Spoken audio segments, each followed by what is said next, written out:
Абхазия – это древняя история, уникальная природа. Абхазам присущи такие черты, как благородство, мужество, терпение, мудрость. Знаю, что именно эти черты сохраняют нас как народ. Для меня очень важно, чтобы наше общество, наш народ был услышан.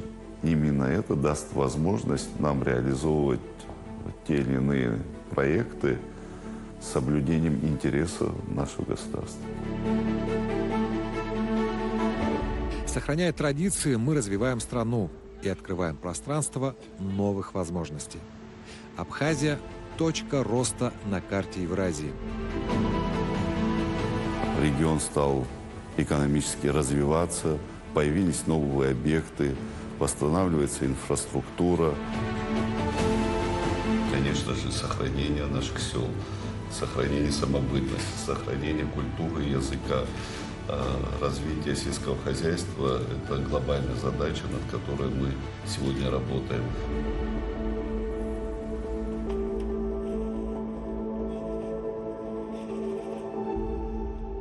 Наши отношения строятся на основе договора 2014 года о союзничестве. Создана хорошая, прочная договорно-правовая база. Мы со своей стороны готовы продолжать сотрудничество и в сфере экономики, и в гуманитарной области. Это имеется в виду и образование, и здравоохранение. И, конечно, будем способствовать всячески росту туристических потоков. Знаю, что очень важным является логистика, аэропорт. Вот обо всем об этом и поговорим.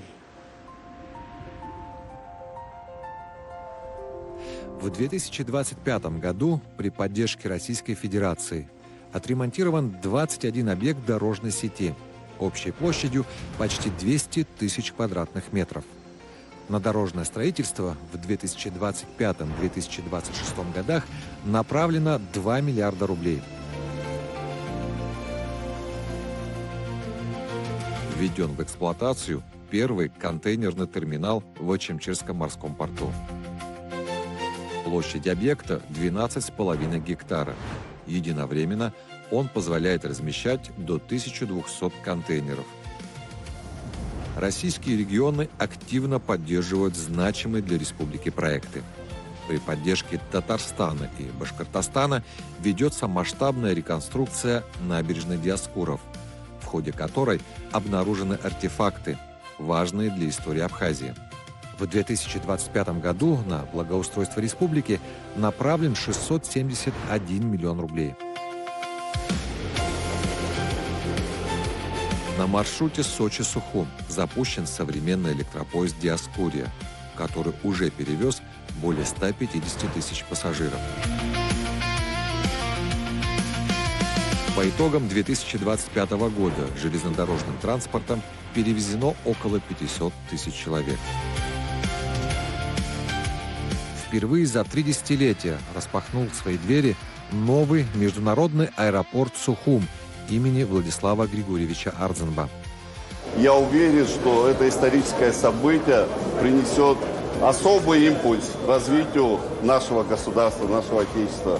Вернулось авиасообщение с Россией. Пассажиропоток уже превысил 120 тысяч человек. Судя по тому, как были распроданы билеты на первые рейсы и забронированы, многие регионы смотрят возможность отправлять своих работников, своих жителей на отдых, оздоровление в Абхазию. Восстановлено морское сообщение между Сочи и Сухумом. Скоростное судно «Комета» вновь вышло на маршрут и выполняет регулярные рейсы в туристический сезон.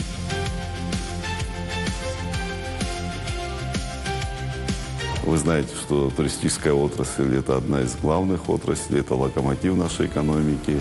Благо, природно-климатические условия позволяют, природа везде у нас красивая. Добраться до курортов стало проще. За 2025 год Абхазию посетили почти 2 миллиона человек. Поток туристов вырос на 17%.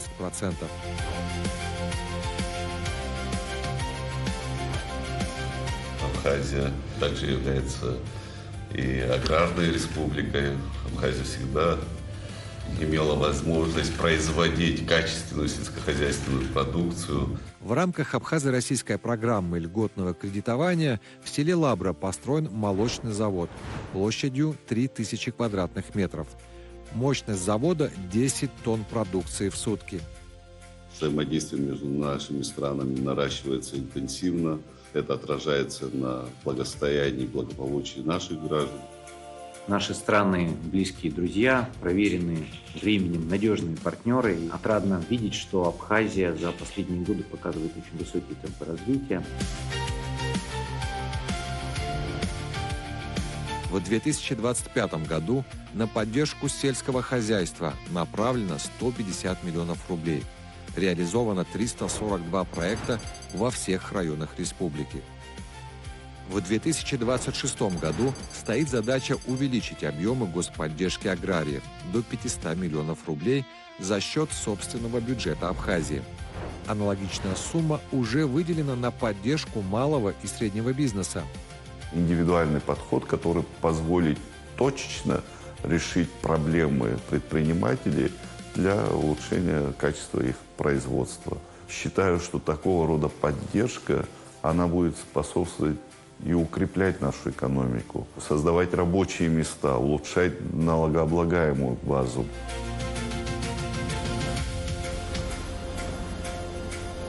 В республиканской больнице открыт сосудистый центр с новейшим оборудованием и собственным ангиографом.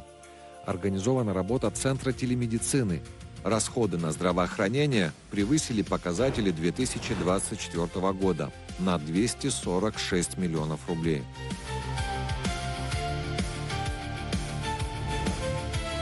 Впервые проведена масштабная диспансеризация. 27 тысяч детей обследованы совместно с ведущими специалистами из России. В рамках этой диспансеризации и профилактических осмотров появляется возможность и показать специалистам тоже здесь более высокого уровня и провести дообследование уже на базе республиканской больницы Сухума.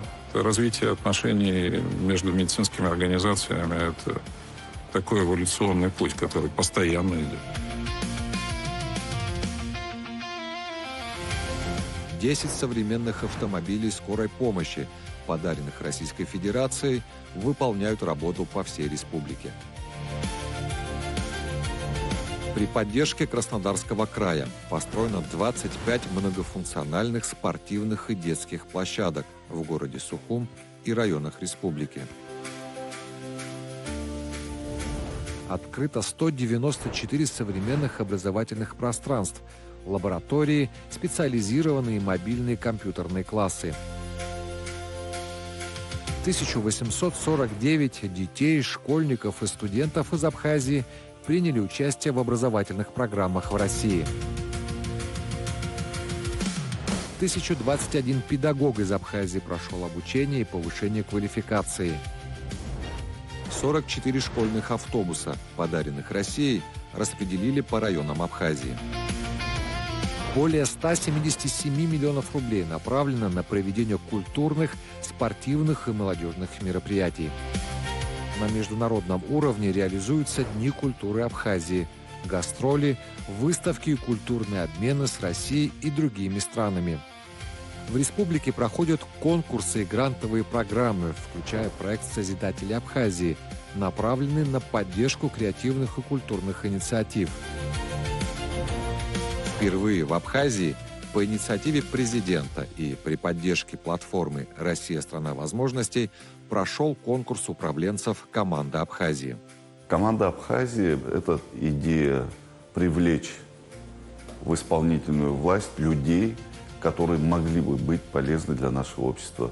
Мы наблюдали, что такого рода уникальный продукт фактически создан на территории Российской Федерации и поддержан лично Владимиром Владимировичем Путиным, который создал платформу, на основе которой подбирается фактически кадровый резерв. Финалисты получили назначение на государственные и общественные должности, в том числе вошли в состав нового правительства. Проведен комплексный аудит всей энергосистемы, запущена модернизация учета электроэнергии, Многоквартирные дома будут оснащены современными интеллектуальными счетчиками. Уже сейчас работает мобильное приложение для оплаты счетов.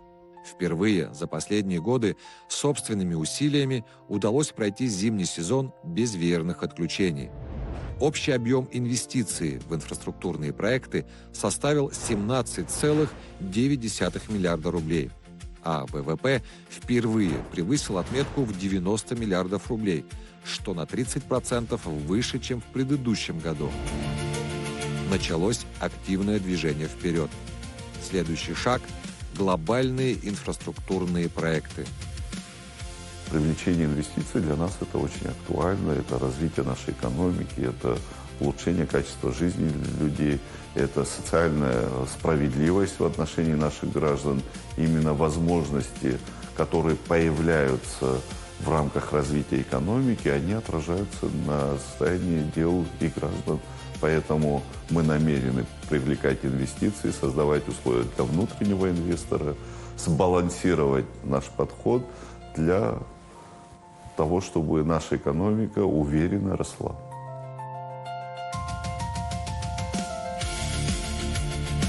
Абхазия. Наше время сейчас.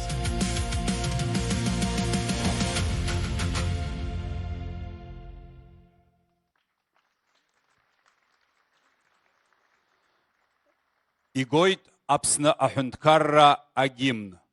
Прошу всех встать. Звучит государственный гимн Республики Абхазия.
Хатрызгу Апсна Ахюнткарра Ахадага форум Ялаху Яхто Хасасша Хьюзша.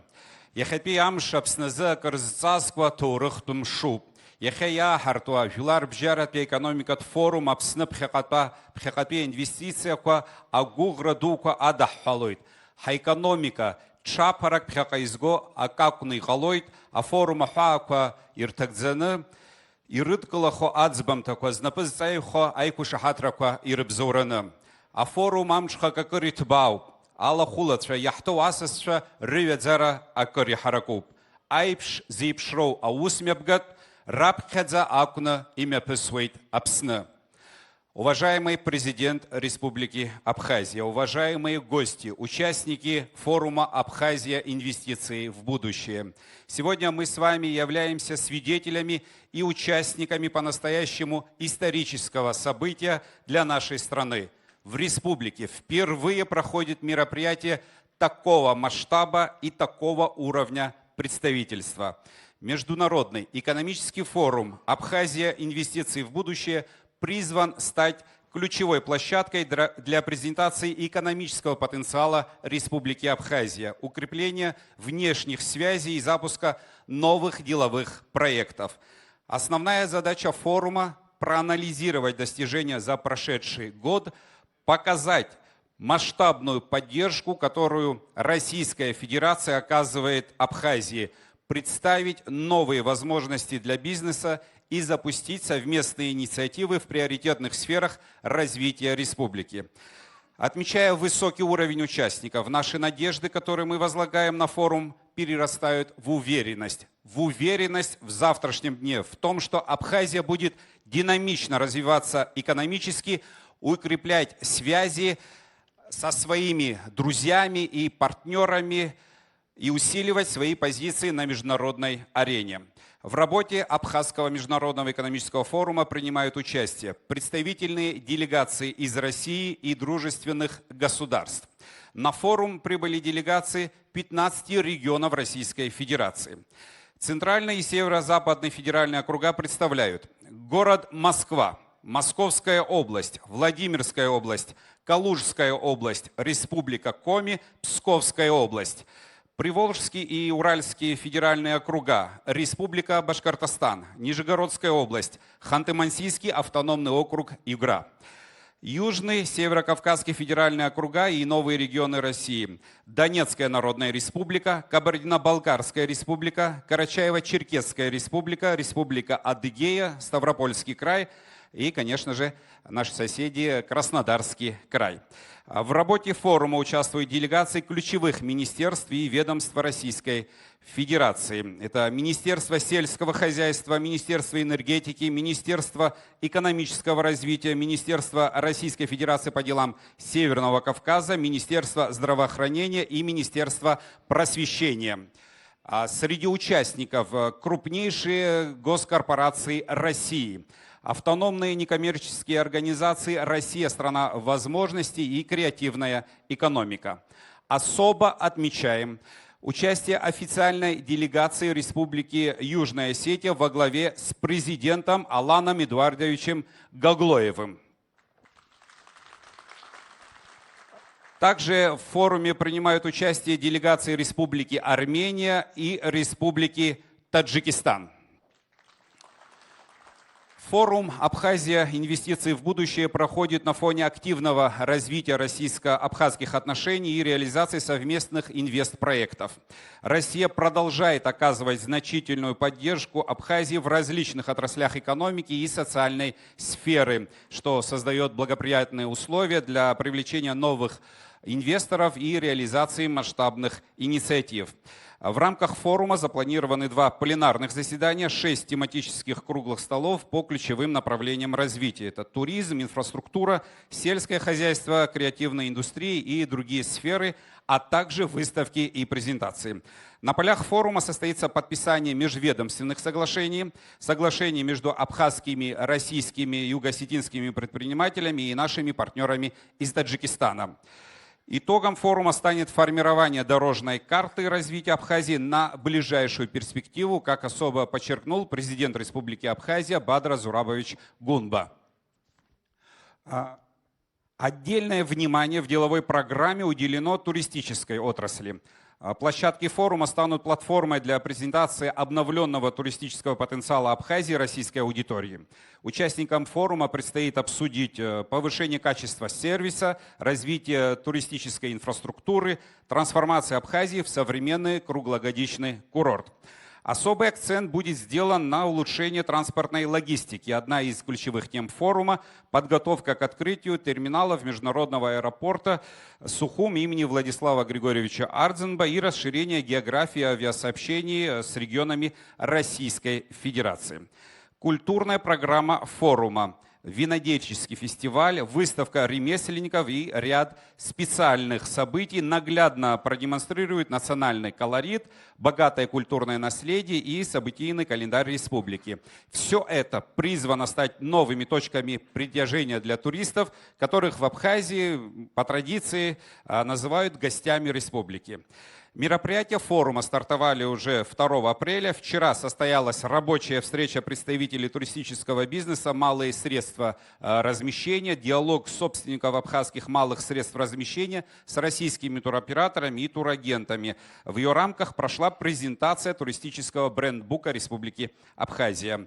В Сухуми на набережной Махаджиров открылась выставка отечественных производителей и ремесленников. Она будет работать все дни форума, представляя гостям продукцию абхазских фермеров, мастеров и предпринимателей. Также прошли спортивные мероприятия проекта «Абхазский рубеж» под названием «Весенний прорыв», объединившие любителей активного отдыха и здорового образа жизни.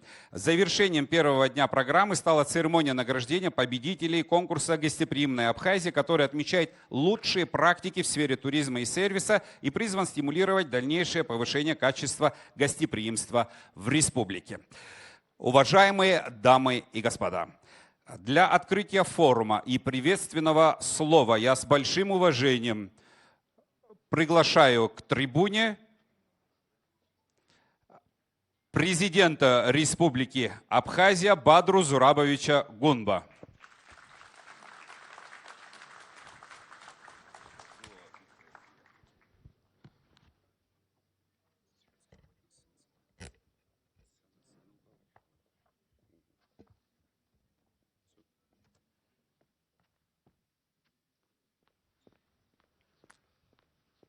Акриепсо хаважла, хатерску асча.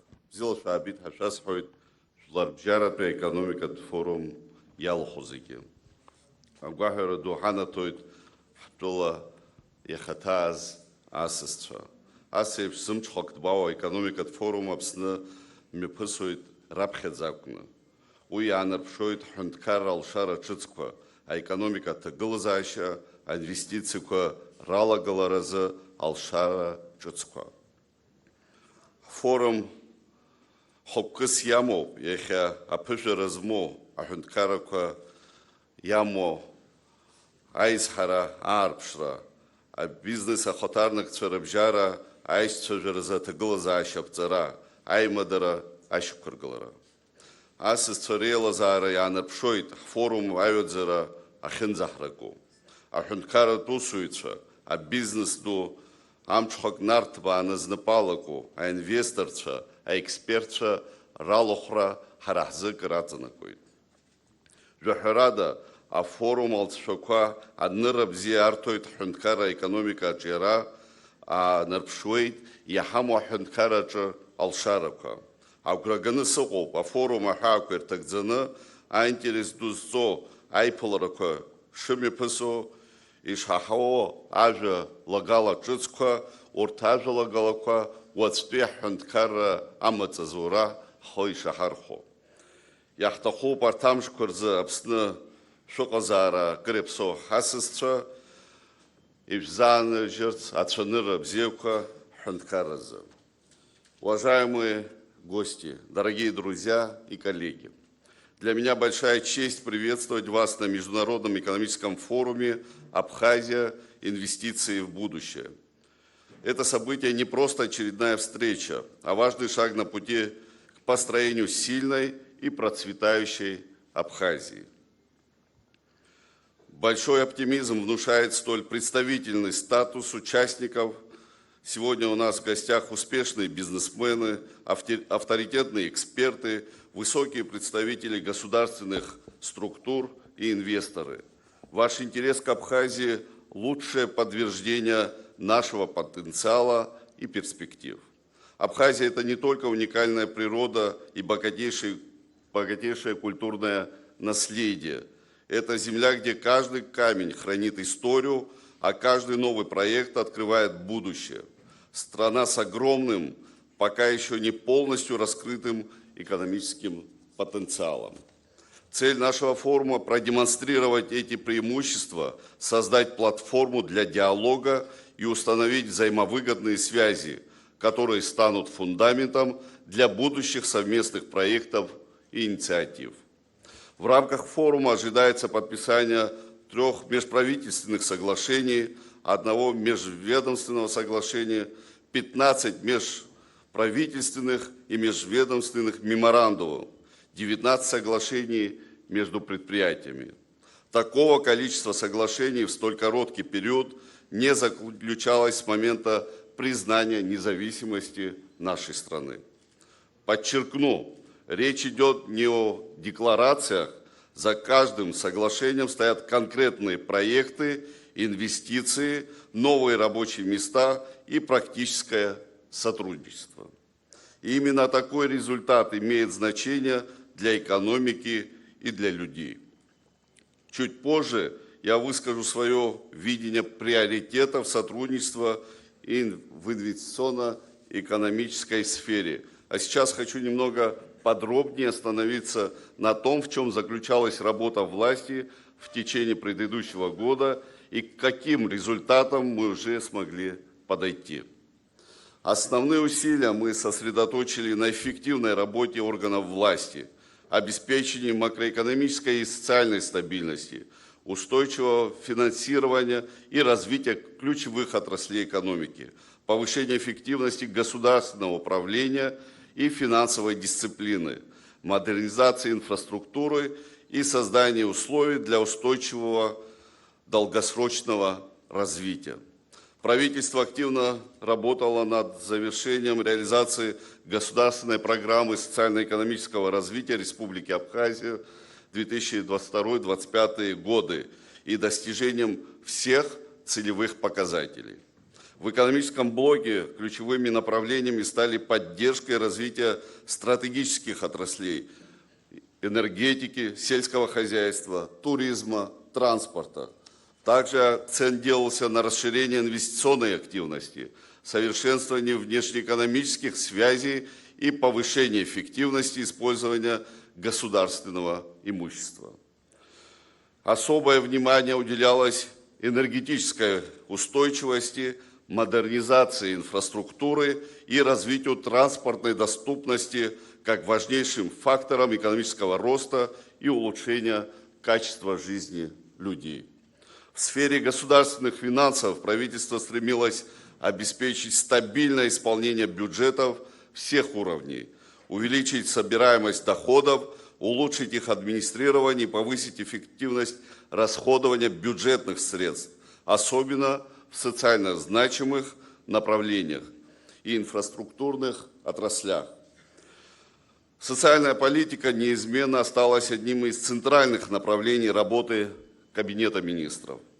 Задачи заключались в развитии системы здравоохранения, улучшении качества и доступности медицинских услуг, социальной защиты населения, обеспечения адресной помощи, предоставления целевой поддержки наиболее уязвимым категориям граждан, повышение доступности образования и культурных услуг, развитие молодежной политики и спорта, стимулирование активного участия молодежи в жизни общества и развитие спортивной инфраструктуры. Важным аспектом стало неукоснительное выполнение государственных социальных обязательств.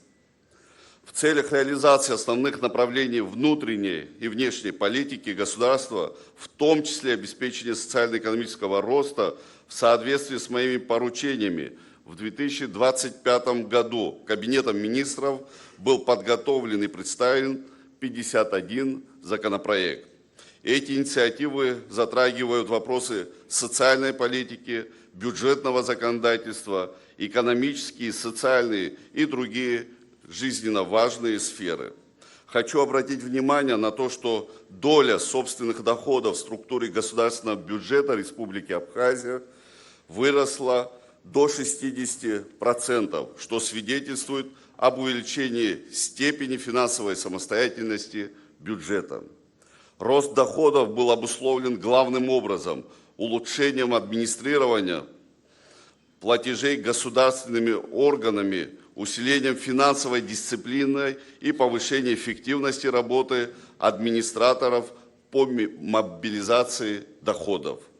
Максимально относительный прирост расходов республиканского бюджета был зафиксирован по таким направлениям, как национальная экономика, плюс 42%, Физическая культура, спорт и молодежная политика плюс 39,4%. Здравоохранение плюс 32,1%. И ряда других ключевых показателей, которые имеют стабильный фактор развития. В 2025 году из республиканского бюджета было выделено более 2,7 миллиардов рублей на финансирование 17 ведомственных целевых программ и 11 мероприятий республиканского масштаба. Например, расходы на здравоохранение превысили показатели 2024 года почти на 246 миллионов рублей или на 47,4%. Помощь нашим гражданам, имущество которых пострадало в результате стихийных бедствий и чрезвычайных ситуаций, материальная поддержка соотечественников, нуждающихся в платной медицине, оплата стоимости за обучение нуждающихся студентов остается одним из приоритетов нашей работы. На эти цели в прошедшем году было направлено более 200 миллионов рублей. Мы и впредь будем оказывать необходимую поддержку гражданам страны, оказавшимся в трудной жизненной ситуации. Для меня это является одним из смыслов моей работы. Важным считаю увеличение расходов на проведение ремонтно-восстановительных работ на объектах социальной, культурной сфер, дорожной, жилищно-коммунальной инфраструктуры. В прошлом году восстановительные работы проводились более чем на 250 объектах, а финансирование превысило 3 миллиарда рублей. Значимым достижением считаю то обстоятельство, что при формировании республиканского бюджета на 2026 год мы предусмотрели существенное повышение финансирования программы поддержки сельского хозяйства и сельских территорий в объеме до полумиллиарда рублей. Столько же средств будет направлено в текущем году на поддержку малого и среднего предпринимательства. Дорогие участники форума, гости, коллеги, хочу остановиться на внедрении нового формата подготовки и отбора специалистов на основе конкурса управленцев «Команда Абхазии». Этот проект реализуется по моей инициативе и при поддержке платформы «Россия – страна возможностей». Конкурс призван развивать человеческий капитал, способствовать самореализации граждан, формированию национального кадрового резерва. В нем приняло участие более 3300 человек, 14 победителей и финалистов назначены на руководящие должности. Под проектом реализуется 8 социальных направлений. По итогам первого года реализации конкурса управленцев «Команда Абхазии» можно уверенно сказать, проект доказал свою эффективность.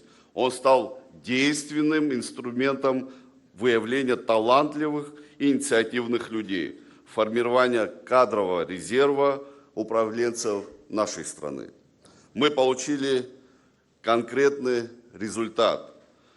Людей, готовых брать на себя ответственность и работать на развитие страны. В этой связи считаю необходимым двигаться дальше. Даю поручение приступить к подготовительной работе по запуску второго сезона конкурса управленцев «Команда Абхазии».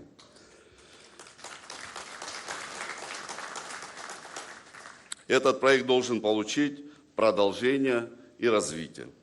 Уважаемые коллеги, хочу обратить внимание на один из сегментов национальной экономики, который демонстрирует самые высокие темпы роста. Это транспортная отрасль.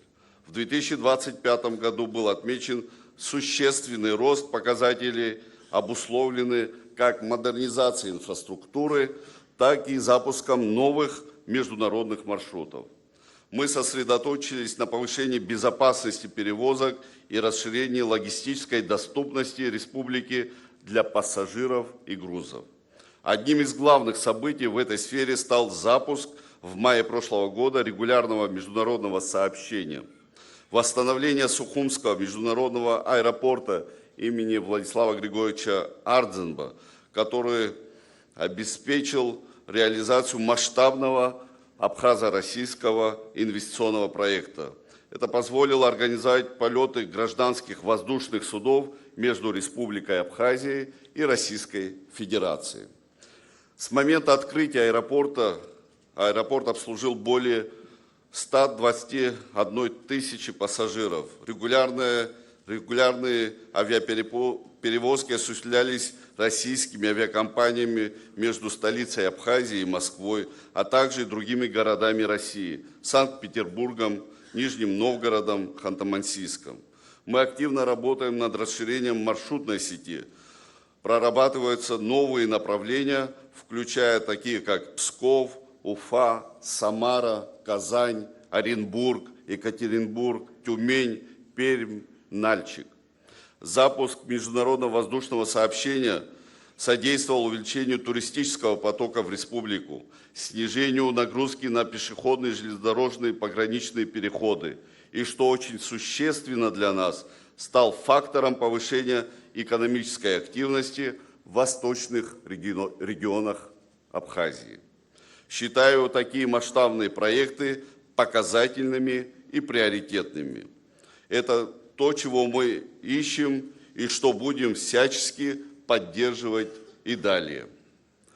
Наряду с возобновлением воздушного сообщения одним из факторов улучшения экономических показателей стало развитие железнодорожного сообщения. Перевозки пассажиров и грузов продемонстрировали хорошую динамику и большие перспективы. По итогам 2025 года железнодорожным транспортом перевезено около 484 тысяч человек. Наряду с поездами дальнего следования на рост пассажирооборота повлиял запуск электропоезда «Диаскурия», соединяющего Сухум с городом-курортом Сочи и Сочинским аэропортом. По сравнению с показателями 2024 года прирост перевозок составил более 14,5%. При этом рост объема грузоперевозок по отношению к 2024 году составил 28,7%. Приведу цифры по товарообороту Республики Абхазия в разрезе видов транспортных перевозок. В 2025 году на автомобильные перевозки составили 77%, морские 14%, на железнодорожный транспорт пришлось 8% и на воздушный 1%. Эти цифры дают нам основания рассматривать железнодорожные, морские и авиаперевозки как очень перспективные направления сотрудничества, которые способны дать быстрый экономический рост. Традиционной сферой инвестиционного партнерства с российским бизнес-сообществом остается индустрия гостеприимства. У нее огромный потенциал. Исходя из того, мною было поручено правительству разработать концепцию развития туристической индустрии в Республике Абхазия до 2030 года.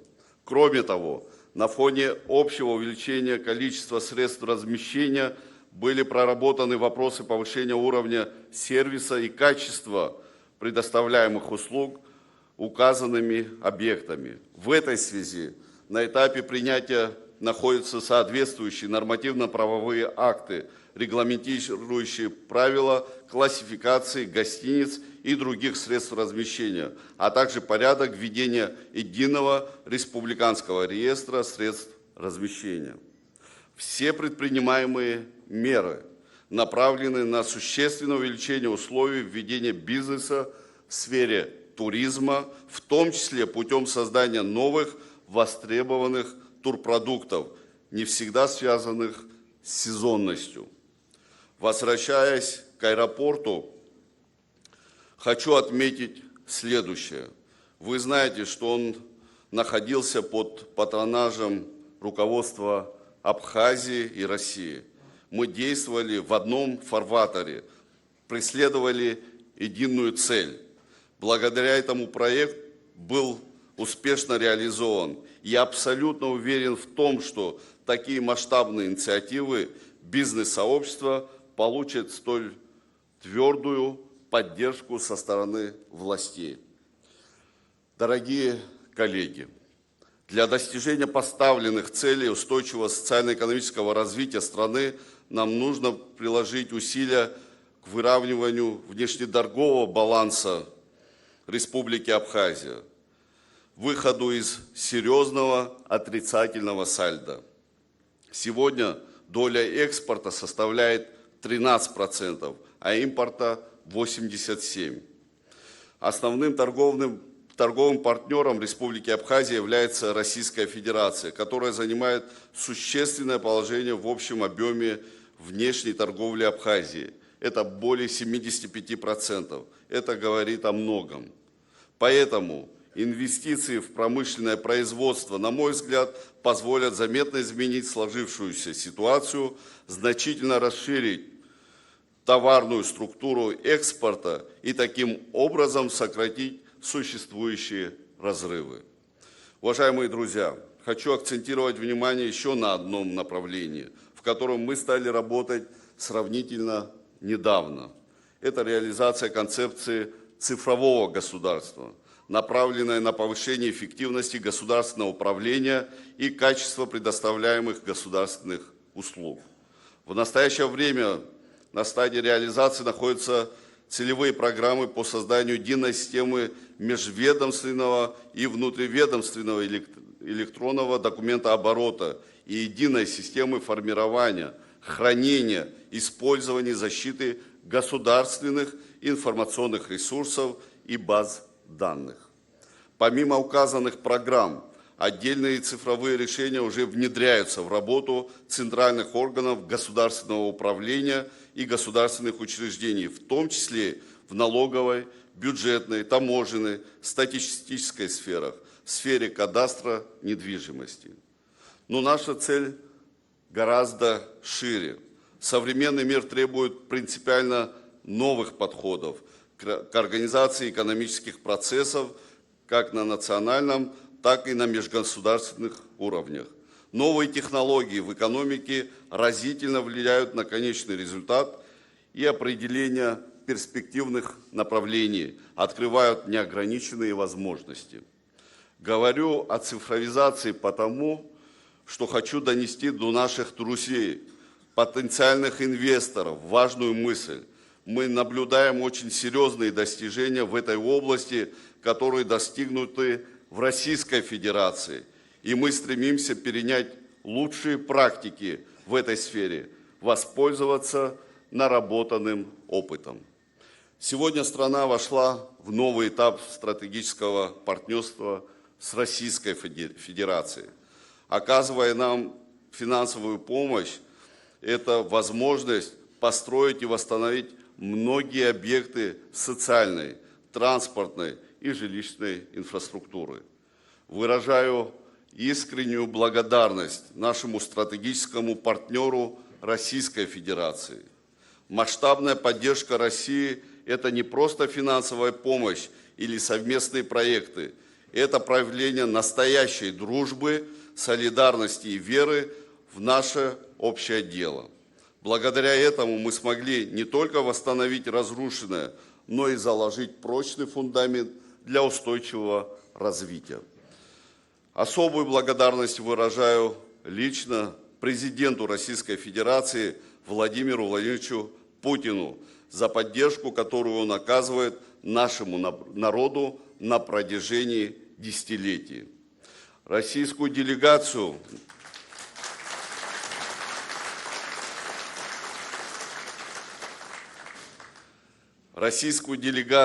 на нашем форуме возглавляет Сергей Владимирович Кириенко, первый заместитель руководителя администрации президента. Уважаемый Сергей Владимирович, благодарю вас за внимание к Абхазии, за личное участие в наших проектах и постоянную поддержку. Спасибо вам большое. Хочу отметить, уважаемых присутствующих, глубокую вовлеченность и внимательное отношение к деталям. Такая работа не формальность, а искреннее стремление помочь и довести начатые инициативы до конкретного результата. Только и благодаря неоценимой поддержке Российской Федерации мы преодолели значительную часть возникших проблем послевоенной Абхазии. И что очень важно, наше сотрудничество расширяется от федеральных ведомств до субъектов Российской Федерации. Мы глубоко ценим вашу помощь и уверены, наше союзничество будет только крепнуть. Вместе мы способны реализовать самые смелые планы, обеспечить процветание наших народов и укрепить безопасность в регионе. Абхазия всегда будет помнить, кто был рядом в трудную минуту и готова идти вперед рука об руку к новым общим победам. Подписанные сторонами многоуровневые соглашения дали мощный импульс более уверенному развитию взаимодействия участников экономической деятельности. Абхазские товары выходят на российский рынок, российские занимают прочное место на абхазском. И этот факт, что на сегодняшнем форуме присутствуют руководители субъектов Российской Федерации, свидетельствует о расширении деловых контактов, повышении интереса к деловому партнерству с Абхазией. Пользуясь этой площадкой, хочу высказать слова благодарности руководителям регионов, посетивших этот форум, людей, которые нацелены на плодотворное взаимодействие. Хотел бы также, пользуясь этой трибуной, поприветствовать президента братской Южной Осетии, народ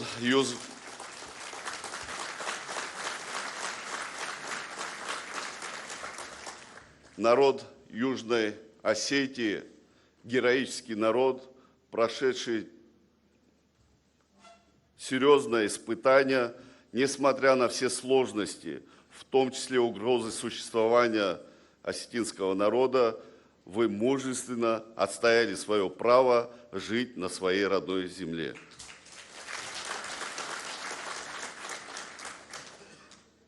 Уважаемые присутствующие, государство готово предоставлять максимальную поддержку нашим инвесторам, людям, которые поверили в нашу страну и готовы взаимодействовать и сотрудничать. Прозрачные правовые рамки, законодательно установленные налоговые льготы, упрощенные административные процедуры – все это направлено на формирование благоприятного инвестиционного климата. Основано на доверии, взаимном уважении и долгосрочном сотрудничестве. Я знаю о тех проблемах, которые существуют в рамках законодательной базы, возможностей нашего государства, так называемые ограничители. Это все то, над чем мы работаем, где верховенство закона является самым главным фактором стабильности и привлекательности государства. Это то, над чем мы должны продолжать работать. Уважаемые присутствующие, мы прошли через непростые этапы развития. Сегодня мы продолжаем это движение вперед, укрепляя сотрудничество и последовательно развивая нашу страну. Убежден, что данный форум станет плодотворной площадкой для обмена идеями, поиска новых решений и формирования конкретных инвестиционных предложений. Кстати, 2026 год мною объявлен годом села. Таким образом, инвестиции в село, инвестиции в экономику сельской местности будут поддерживаться государством в особом порядке. Прошу иметь это в виду. И это не просто обещание, это президентские гарантии. Уважаемые коллеги, сегодняшний день имеет для нас особое значение еще потому, что на родной земле мы принимаем дорогих нам, близких по духу друзей. Во все времена гость имел для абхаза сакральное значение. Наши отцы говорили «Асыз дыстойната апаймбар дахолапшойд», что в переводе означает «дом, в котором пребывает гость, защищен ангелом-хранителем». Дорогие друзья, я обращаюсь к вам не только как к инвесторам и партнерам, но и как к друзьям, разделяющим наши ценности и мечты. Давайте вместе строить не просто бизнес-проекты, а настоящее партнерство, основанное на доверии, уважении и общей ответственности за будущее. Ваши идеи, опыт, энергия – это тот самый импульс, который поможет Абхазии раскрыть свой огромный потенциал и занять достойное место среди современных успешных государств. Приглашаю вас не просто услышать об Абхазии, о ее возможностях, но и увидеть их своими глазами, почувствовать энергию нашей земли и стать соучастниками нашего общего будущего. Деловые связи наших стран должны стать мощной движущей силой развития союзнических отношений. И, как я отмечал выше, основой этому должны служить прозрачность, надежные нормативно-правовые и организационные механизмы реализации бизнес-проектов, защищать инвестиции в целом. Надеюсь, что этот форум станет еще одним весомым стимулом дальнейшего укрепления нашего партнерства. Добро пожаловать в Абхазию. Желаю успехов в работе форума. Спасибо большое. Уважаемые участники форума, для приветственного слова приглашается наш особый гость от руководства Российской Федерации, стратегического партнера Абхазии, первый заместитель руководителя администрации президента Российской Федерации Сергей Владиленович Кириенко.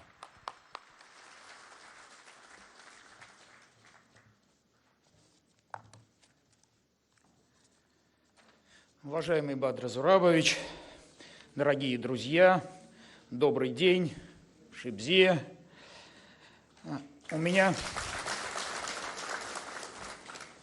Дорогие друзья, у меня в первую очередь особое поручение нашего президента Владимира Владимировича Путина зачитать его приветствие. Участникам, организаторам и гостям Международного экономического форума «Абхазия. Инвестиции в будущее». Уважаемые друзья, приветствую вас на Международном экономическом форуме «Абхазия. Инвестиции в будущее», объединившем в Сухуми представителей органов власти и общественных организаций, экспертных и деловых кругов из России и Республики Абхазии, зарубежных гостей. Подчеркну, Россия твердо поддерживает суверенное развитие Абхазии, активно содействует укреплению ее экономической стабильности и безопасности.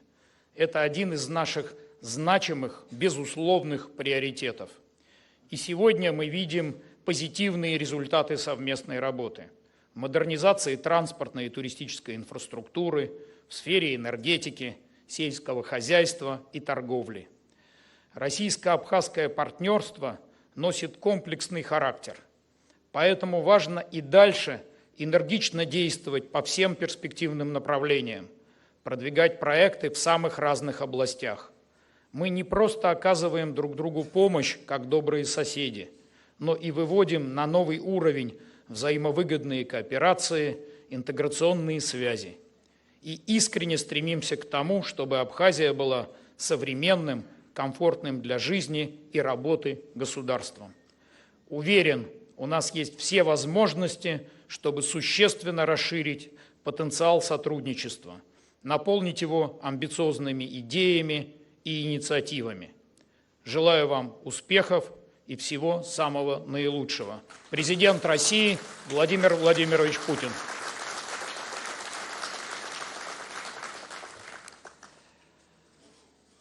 Уважаемый Бадр Зурабович, уважаемые коллеги, позвольте несколько слов добавить к приветствию нашего президента. Как сказано в приветствии президента, целью России в стратегическом партнерстве с Абхазией является создание условий для самостоятельного, самодостаточного развития независимой Абхазии, для обеспечения необходимого количества рабочих мест, доходов бюджета, развитой инфраструктуры и достойного уровня жизни граждан Абхазии. Решениями президента России сегодня взаимодействие России и Абхазии носит не разовый и сиюминутный характер, оно носит системный и стратегический характер.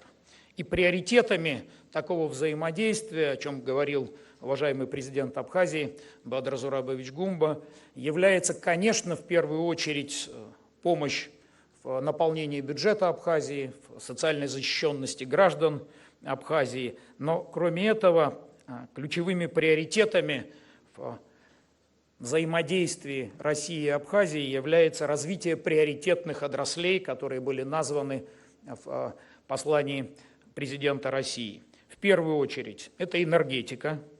И это не только социальный переток, на который Россия выделяет более 3 миллиардов рублей каждый год, но это и большая программа поддержки реконструкции подстанций, линий электропередач, систем учета и контроля. И я хотел бы отметить, что за прошедший год, пожалуй, впервые, благодаря решениям президента Абхазии, правительства Абхазии, энергетиков Абхазии, была проделана огромная работа в самой Абхазии.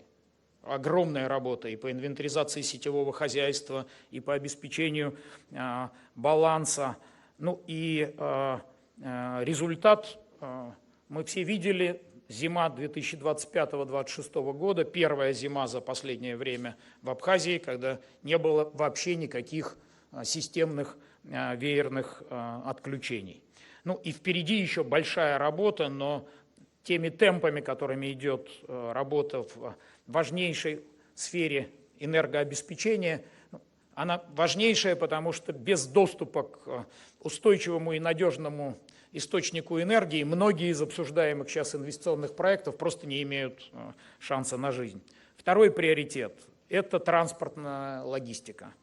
Колоссальные прорывы, Бадыр Зурабович об этом говорил, это было в ролике, с которого начинался наш форум, аэропорт, железнодорожное сообщение, включая электричку Диоскурия, морское сообщение, дороги. В прошлом году России дополнительно к ранее согласованной финансовой помощи было выделено еще 1 миллиард рублей на восстановление дорог Абхазии. В этом году еще 1 миллиард рублей выделяется на развитие, ремонт и реконструкцию дорог Абхазии. Контейнерный терминал в Очамчирском районе, ну и масштабная реорганизация, реконструкция контрольно-пропускных пунктов на реке Псоу в общей сложности в то, чтобы они имели большую пропускную способность, обеспечивали быстрый проход и грузов, и комфортный проход людей, Россия вкладывает более 15 миллиардов рублей.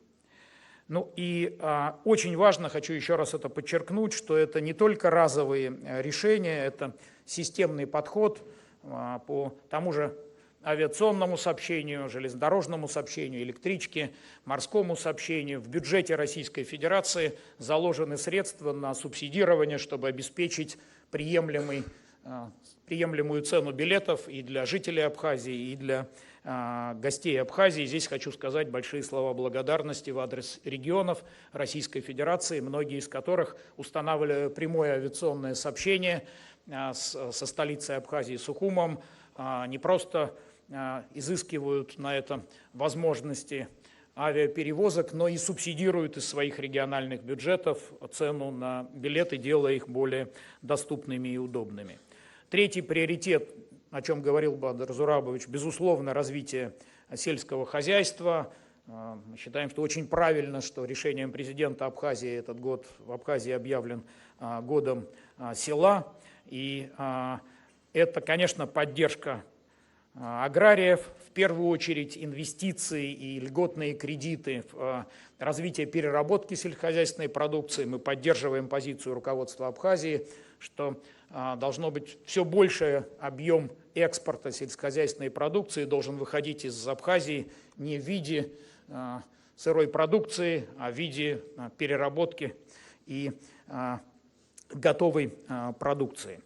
И задача нарастить долю такой переработанной продукции в экспорте. Ну и здесь, конечно, сказывается большая работа, которая за последний год, тоже, пожалуй, впервые была проведена в Абхазии по оптимизации и созданию значительно более прозрачных, льготных, ну и, прямо скажу, честных условий на таможенных процедурах при пересечении границы между Абхазией и Россией. Это почувствовали, уверен, все экспортеры Абхазии. Ну и на поддержку проектов в сфере сельского хозяйства и в остальных сферах могу сказать, что президентом России принято решение о выделении на 26-30 годы еще 20 миллиардов рублей на льготное кредитование инвестиций в Абхазии. Туристическая инфраструктура. И здесь главное, большое количество новых проектов появляется и с созданием больших гостиничных комплексов. Спасибо Министерству экономического развития России. Максим Геннадьевич Решетников здесь присутствует.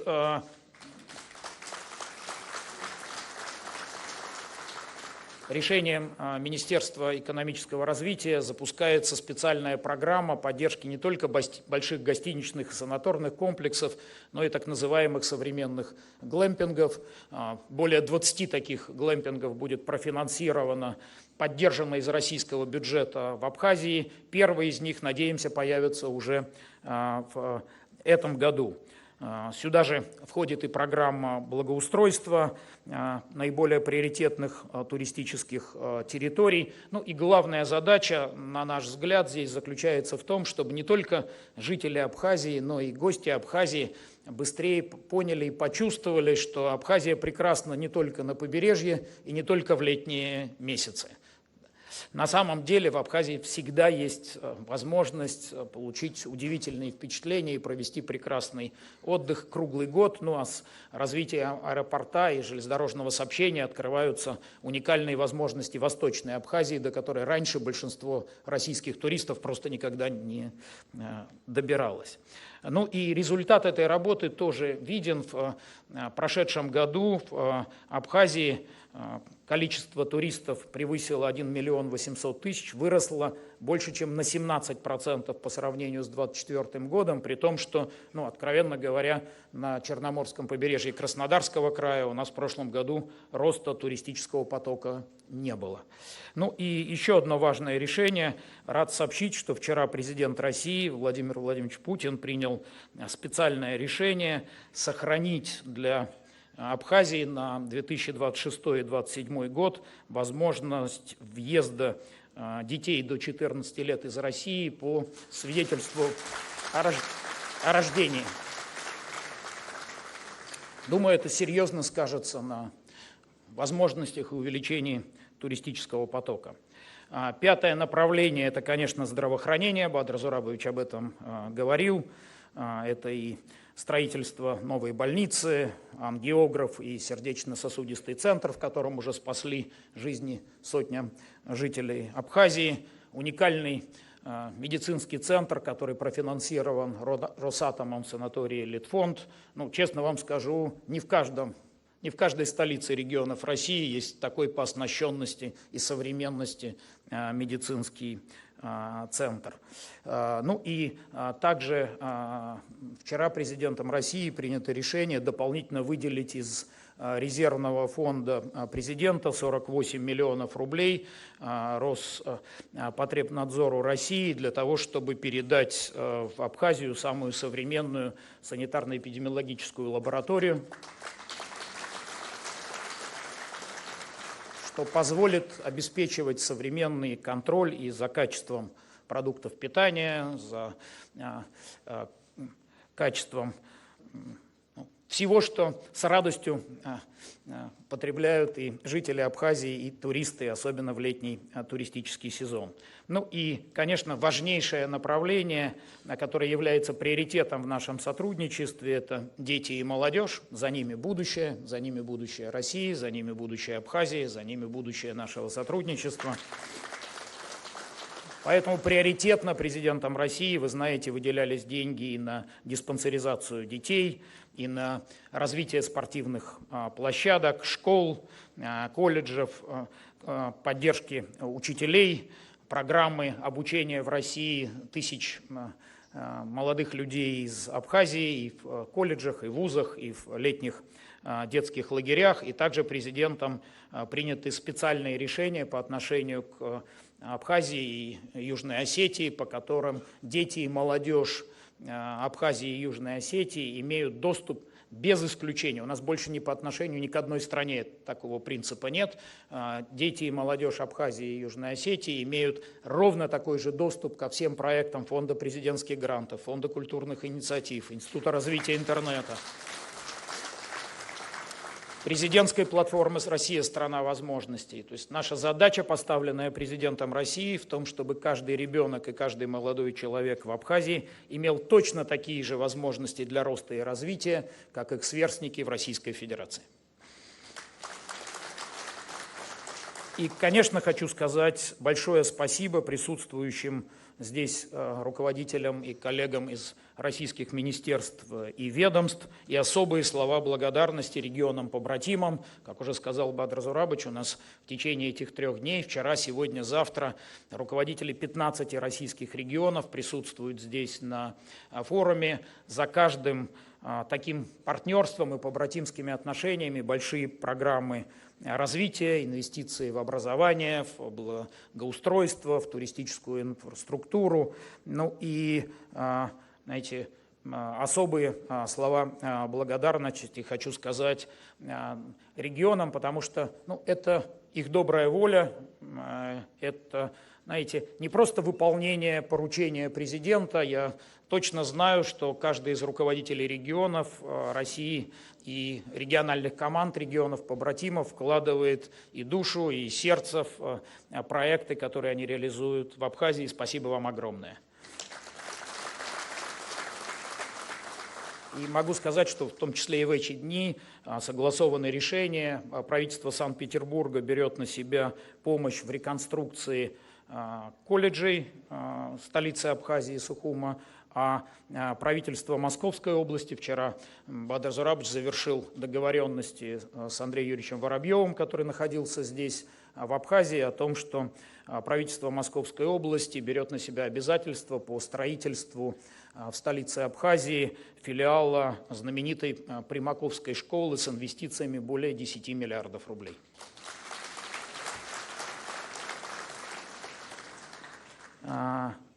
Уважаемые коллеги, уважаемый Бадр Зурабович, мы видим на самом деле уникальные возможности, которые открываются сегодня в нашем сотрудничестве, в развитии Абхазии. Бадр Зурабович говорил о том, что у нас сегодня беспрецедентное участие 15 глав регионов, более 20 российских министерств, ведомств, государственных корпораций и десятки крупнейших частных компаний и корпораций. Такого количества, Бадр Зурабович уже говорил, соглашений, которые подписываются вчера, сегодня и завтра, единовременно никогда не подписывалось в истории независимой Абхазии. Ну и мы попробовали посчитать вот сегодня с утра общий объем соглашений, которые подписываются, договоренностей, которые достигнуты и достигаются в эти дни, по потенциалу своему превышает сумму в 100 миллиардов рублей инвестиций. Но, конечно, это возможность. И для того, чтобы она была реализована, чтобы вот это уникальное окно возможностей было реализовано, есть важные условия, которые мы все вместе должны обеспечить. Понятно, что нужно всем инвесторам и всем партнерам, всем нужна политическая стабильность и предсказуемость в Абхазии, всем нужно современное и конкурентное способное законодательство.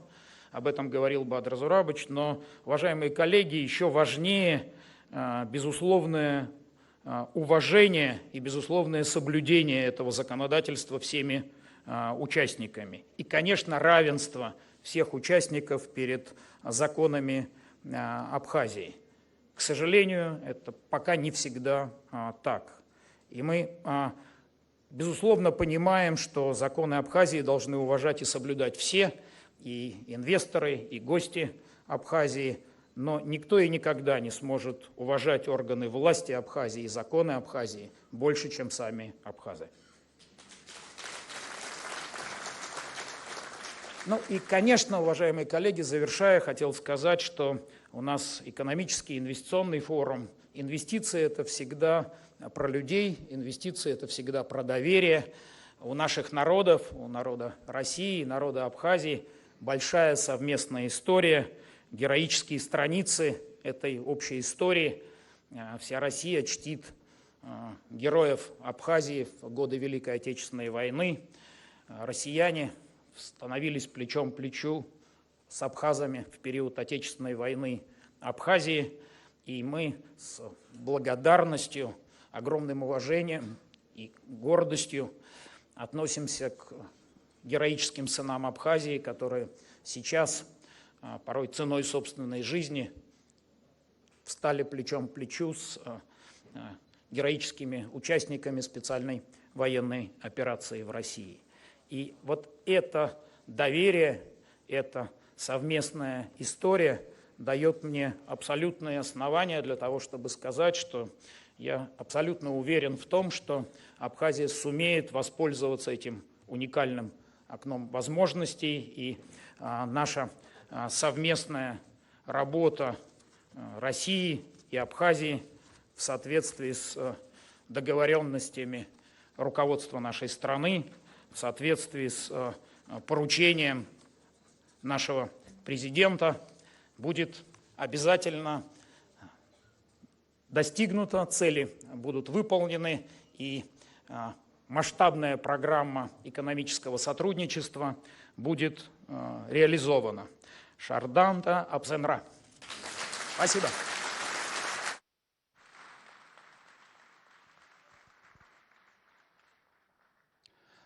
Для приветственного слова приглашается президент Республики Южная Осетия Алан Эдуардович Гаглоев.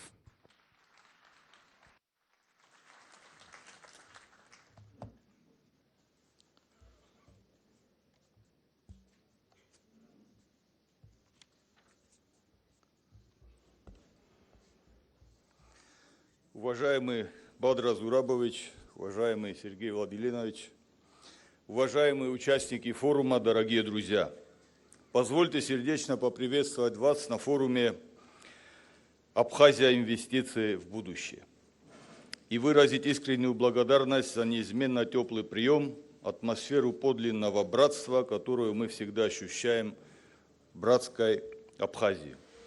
Отношения, связывающие наши народы, уходят корнями в глубокую древность. В их основе взаимное уважение, доверие и солидарность. Общность исторических судеб, совместно пережитые испытания и борьба за право на самостоятельное развитие придали нашим связям особую прочность. В самые сложные моменты мы всегда ощущали поддержку друг друга.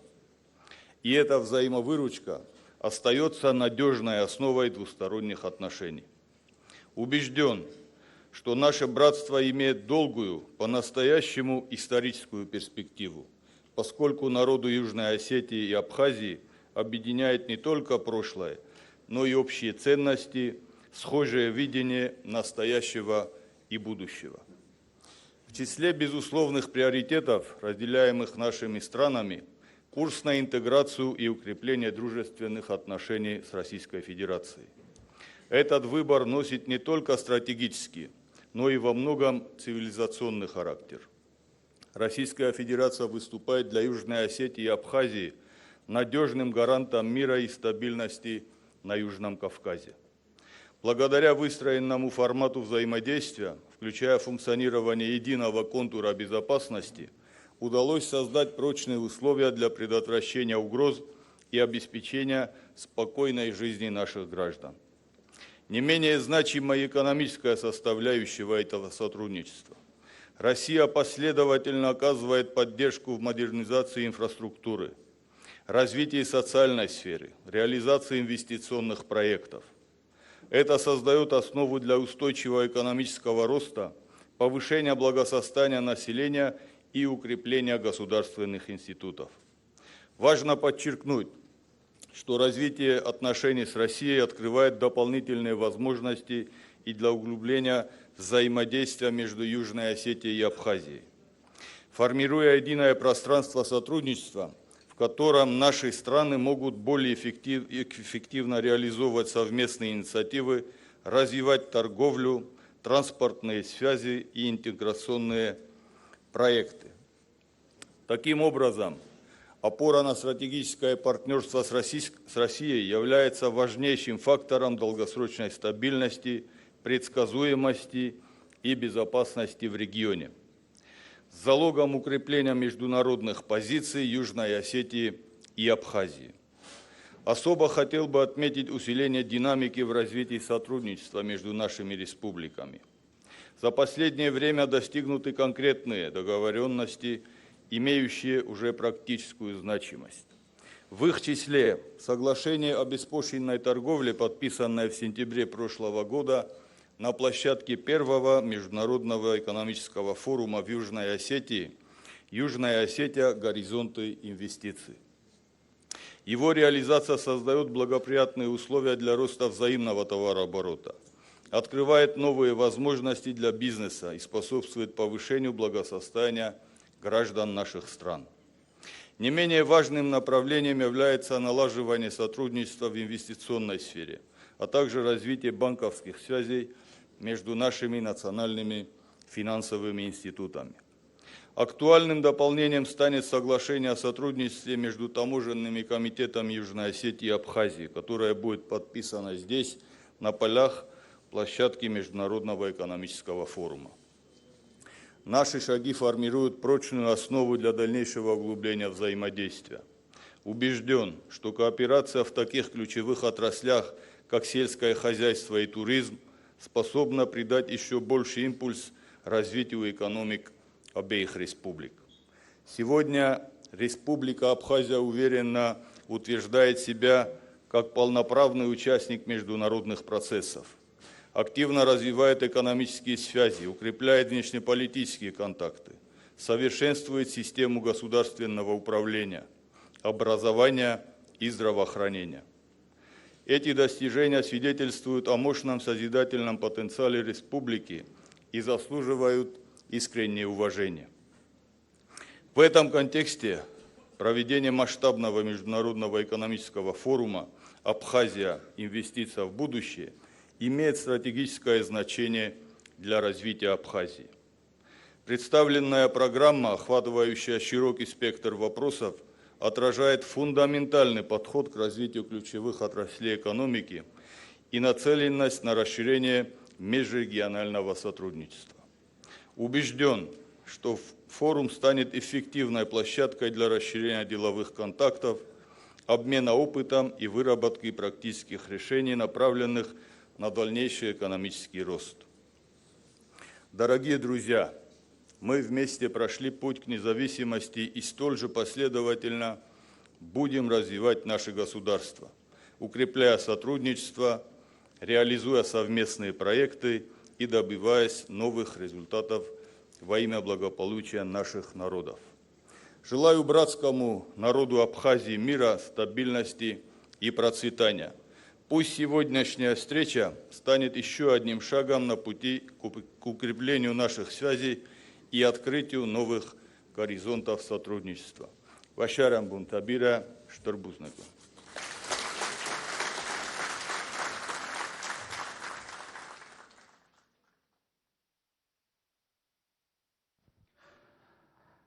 Приглашается министр экономического развития Российской Федерации Максим Геннадьевич Решетников. Добрый день, уважаемые коллеги, дорогие друзья. Бадр Зурабович и Сергей Владимирович уже отметили и динамику развития республики за последние годы, и масштаб сегодняшнего мероприятия. Мне кажется, эти два факта очень взаимосвязаны, потому что наше многолетнее такое активное сотрудничество между странами сейчас переходит в период видимых результатов и уже таких практических шагов. Этим и объясняется растущий интерес со стороны нашего бизнеса, наших регионов, институтов развития. Ну и масштаб российской делегации тоже говорит о том, что мы готовы двигаться дальше, и то, что коллеги видят в этом конкретный практический интерес. И основа этого – это те результаты, которые мы добились в рамках уже реализованной программы социально-экономического развития Абхазии, предыдущего этапа, и результатом чего за последние 5 лет экономика Абхазии выросла втрое, а собственные доходы в 2,7 раз. Это, конечно, такие очень хорошие цифры. Ну и прежде всего за счет роста инвестиций, поддержанных Российской Федерацией, инвестиций со стороны российских банков, за счет улучшения делового климата, ну и, конечно, реализации крупных инвестпроектов. Здесь уже много говорилось и о реконструкции аэропорта, и о строительстве новых дорог, о контейнерном терминале, о уже введенном 4-звездочном отеле, который как раз по программе крупных проектов был поддержан, о винном заводе. Ну и в этом году мы ждем открытия молокозавода, еще 4 гостиниц, завода по переработку цитрусовых и производству соков. Но, коллеги, я что должен сказать? Мы каждый из этих проектов знаем, каждый из этих проектов сопровождаем. Ну, наверное, по большинству из них еще рано ставить точку. Да, мы запустили винный завод, но надо решить вопрос с поставками на российский рынок, с позиционированием продукции Абхазии, потому что не все понимают бренд, не все понимают уровень, потому что, собственно говоря, те проекты, которые мы запускаем, они, как правило, предполагают иной, более высокий уровень, чем тот, что может быть, к чему привык рынок, поэтому это большая работа. С другой стороны, многие эти проекты, они открывают и новые возможности, тот же молокозавод, который запускается, в общем, он открывает путь к развитию уже сферы такого животноводства, к строительству нормальных животноводческих ферм, крупных ферм с высокой производительностью, поэтому каждый из этих реализованных проектов – это такая большая задача. Да, то же самое можно и о контейнерном терминале сказать, потому что терминал есть, но надо выстроить конкурентоспособную логистику, в том числе ориентированную, конечно, на потребности российского рынка. У нас потребности в логистике очень большие по этому направлению, и место очень удачное выбрано, но предстоит, как обычно, решить достаточно много экономических вопросов. При этом, конечно, нужны и новые проекты, и все это предполагает необходимость и задачу двигаться дальше и быстрее, а для этого нужен качественный рывок.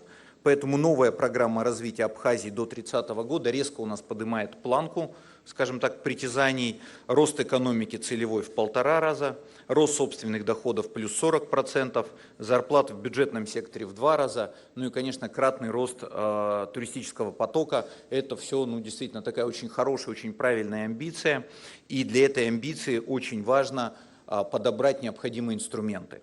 Основой являются в том числе финансовые ресурсы, предусмотренные в российском бюджете. Сергей Владимирович уже сказал ту цифру инвестиций, которая заявлена, но они имеют и конкретную поддержку на эти задачи развития. Я сейчас беру только задачи развития. У нас более 6 миллиардов рублей в год в российском бюджете. Это субсидирование процентных ставок, это поддержка инвестактивности, другие направления.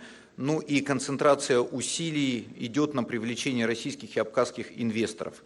Мы делаем ставку на снятие инфраструктурных ограничений, гармонизацию законодательства. Здесь много уже сделано, но задачи еще остаются.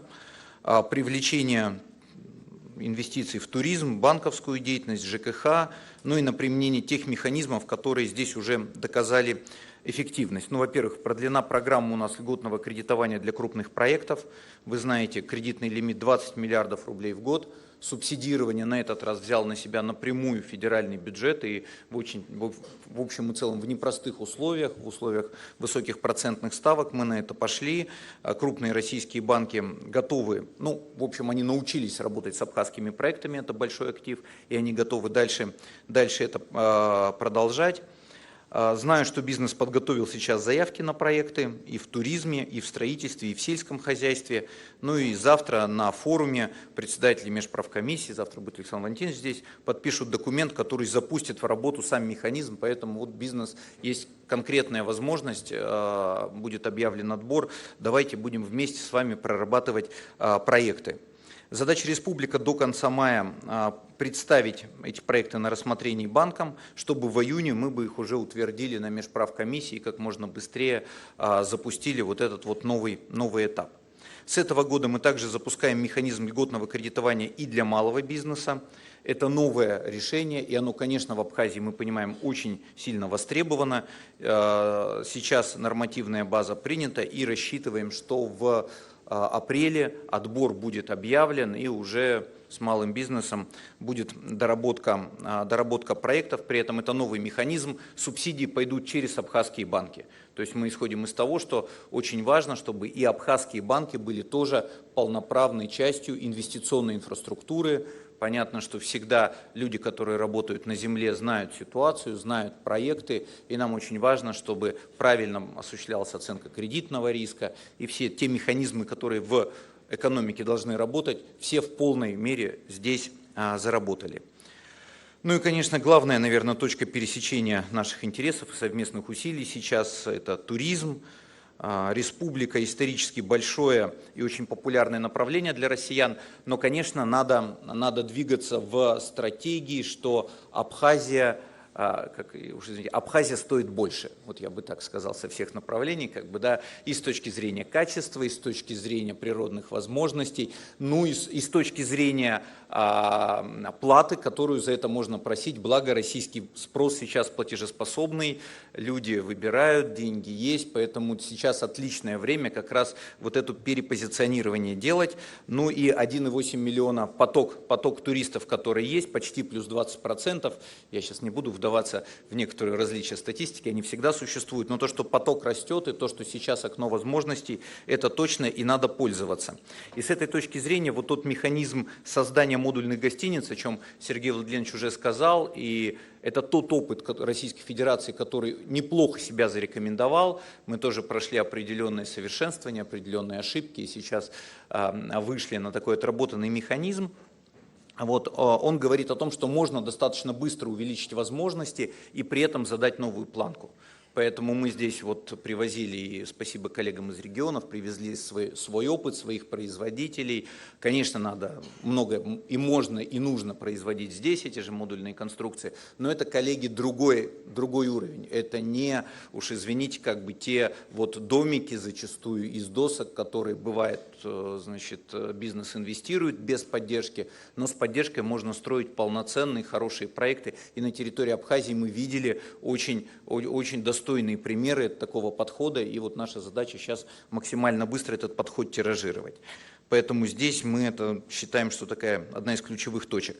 Ну и, конечно, говоря о развитии туризма, тоже надо всегда иметь в виду географию. Я здесь с Сергеем Владимировичем согласен, мы с Бадрой Зурабовичем очень много обсуждали. Конечно, Восточная Абхазия, просто крайне такой перспективный, недооцененный регион, куда точно с запуском аэропорта приедут туристы и оценят. Вот. Но понятно, что это требует больших усилий. Поэтому, быть может, все-таки подумать о создании какой-то такой концентрированной, аналога особой экономической зоны. За пример можно посмотреть то, что мы сейчас создаем в Дагестане, на Каспии, когда 200 гектар, комплексная инженерия, пространство, отели, пляж, набережная и так далее. Да, мы сюда коллег привезли, вот у нас команда Кавказ.РФ здесь присутствует, да, коллеги готовы этот опыт, эти подходы все максимально предоставить для того, чтобы проект разработать. Конечно, тема авиационного сообщения крайне важная, мы это понимаем, но вот как раз один из тех проектов, которые надо, что называется, дальше развивать, потому что с одной стороны, построен прекрасный абсолютно аэропорт. Действительно, мне кажется, с точки зрения южных аэропортов, это новый стандарт. Да? Это не просто большое красивое здание, да? Это как раз здание, которое вписано в природную среду, прекрасную природу Абхазии. Вот. Но, конечно, стоит наша совместная задача сделать проект экономически окупаемым, пока он висит, скажем так, немножко на собственнике, пока он там раскручивается поток, поэтому и в интересах российских регионов, в интересах российского инвестора, в интересах бюджета Абхазии, российского бюджета, все это как можно максимально быстро раскатать. Поэтому, Сергей Владимирович, вам огромное спасибо за ваши усилия. Конечно, без администрации вовлечение регионов было бы невозможно, мы тоже это понимаем. Вот. Но я думаю, что мы большой шаг в этом году сделаем, и Минтранс нам уже подтвердил подтвердил, и инвестор сделал правильные шаги. Ну и, честно говоря, реконструкция погранперехода дает нам дополнительные шансы, равно как и реконструкция взлетно-посадочной полосы в Сочи. Поэтому я уверен, что надо этим шансом воспользоваться. Коллеги, есть отдельная тема по креативной экономике. Мне кажется, тут Абхазии точно есть что предложить. Это земля, которая всегда рождала и рождает смыслы. Упаковать смыслы в маркетинг, в рыночное позиционирование, в бренды задача непростая, но в общем и целом решаемая. Она решается в Российской Федерации. Вот у меня здесь коллеги присутствуют, кто ведет эту тему, отдельный круглый стол. Я уверен, что мы здесь вместе будем дальше двигаться. Снятие инфраструктурных ограничений – тема, конечно, номер один, и Сергей Владимирович и Бадр Зурович много об этом сказали, все подтверждаю. Здесь большое идет движение и по энергетике, традиционно такая сложная тема. Вот. Но в то же время, мне кажется, мы идем правильным путем. Может быть, у нас у всем бы хотелось, чтобы мы шли быстрее. Вот. Но, тем не менее, здесь важнее, может быть, не темп, а важнее курс. Да, в конечном итоге придем. В любом случае, мы понимаем, что сделать, и наши команды работают вместе. И, честно говоря, не только в Абхазии проблемы в ЖКХ, мы на Северном Кавказе, у нас есть, мы их решаем. И здесь, в общем, всего лишь надо идти последовательно. Уважаемые коллеги, на что хочу обратить внимание? На то, что программа такой действительно новая амбиция, новое развитие приоритетов.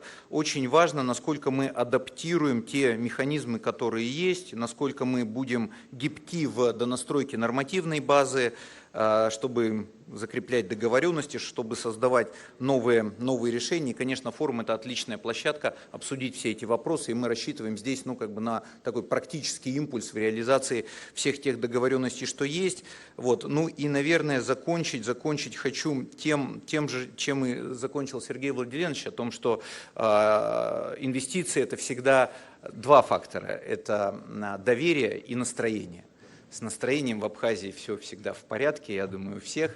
Вот. Доверие мы формируем шаг за шагом, укрепляем. И я абсолютно уверен в том, что сегодняшнее мероприятие будет еще одним шагом в этом направлении. Всем удачи, спасибо.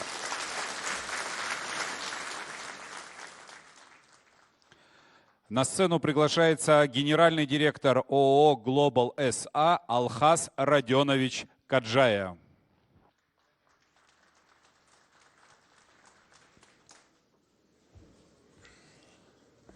Добрый день.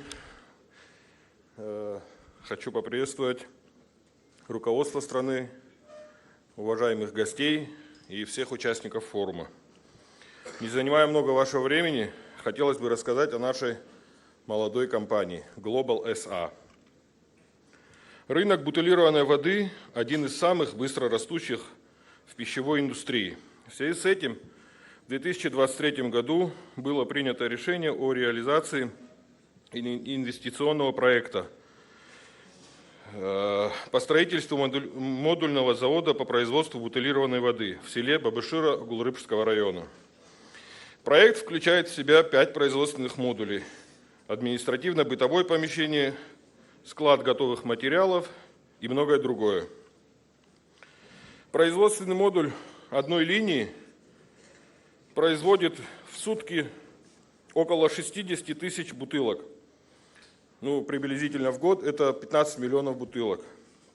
Уже в августе 2024 года мы приступили к выпуску продукции под 2 брендами. Это «Живая вода» pH 7,5 для рынка Абхазии и «Абхазская жемчужина» pH 7,5 для экспорта в Российскую Федерацию, Республику Крым.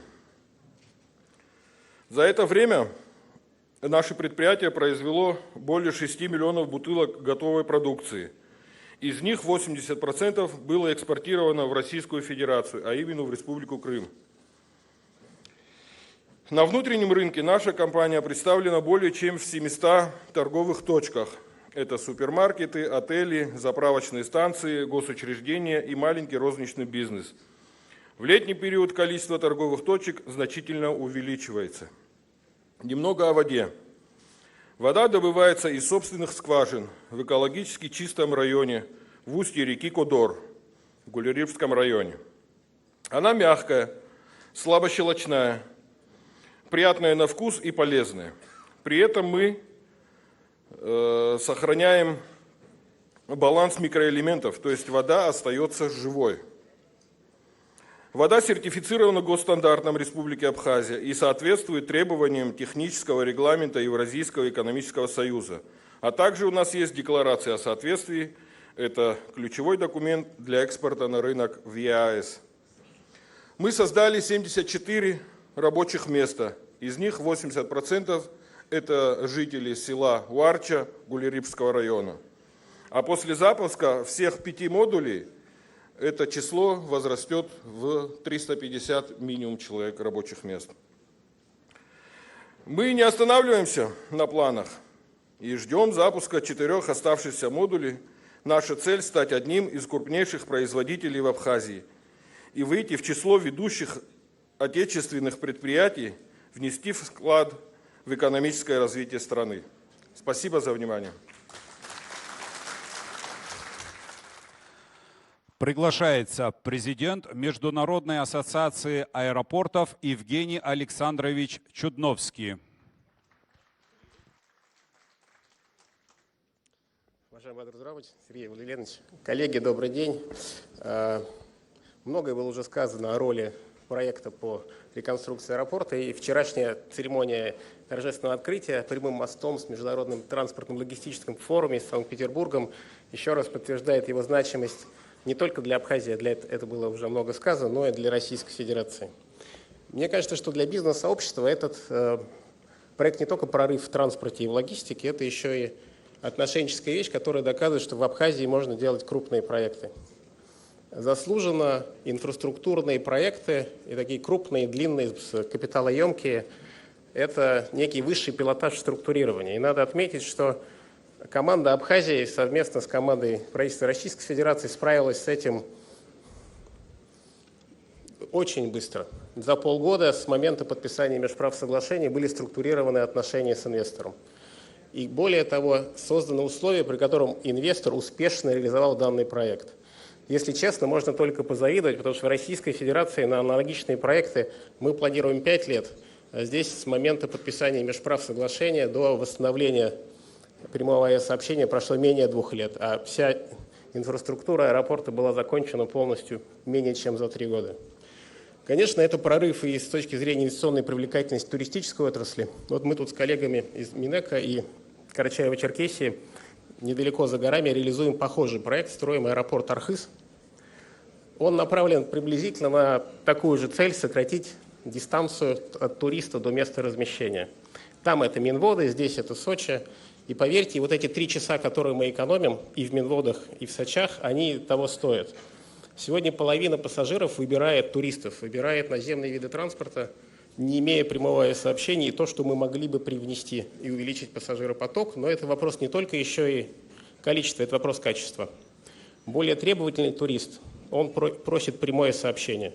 И здесь это не только вопрос развития Восточной Абхазии, это вопрос того, что мы можем качественно поменять контингент, поменять туриста, а более требовательный турист, он еще и более состоятельный. Поэтому вот предложение Максима Геннадьевича, что Абхазия стоит больше, она и может больше. А со стороны российских аэропортов мы видим большое оживление, мы видим в аэропорте Сухум достойного партнера. Нам это важно и нужно развивать прямое сообщение, о чем было уже сказано.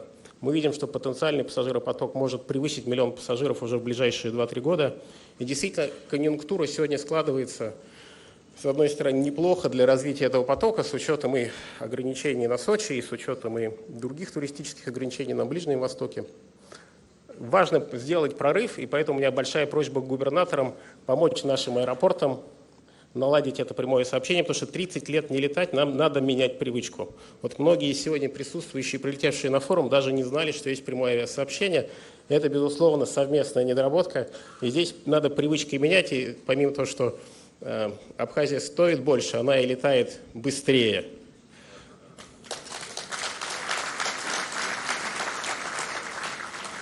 Коллеги, я думаю, что развитие этого сообщения и развитие авиации, безусловно, повышает инвестиционную привлекательность. Я надеюсь, что ваш инвестиционный аппетит к развитию мест размещения в Абхазии, вообще реализации инвестпроектов мы немного разогрели. Спасибо. К трибуне приглашается уполномоченный при президенте Российской Федерации по защите прав предпринимателей Борис Юрьевич Титов.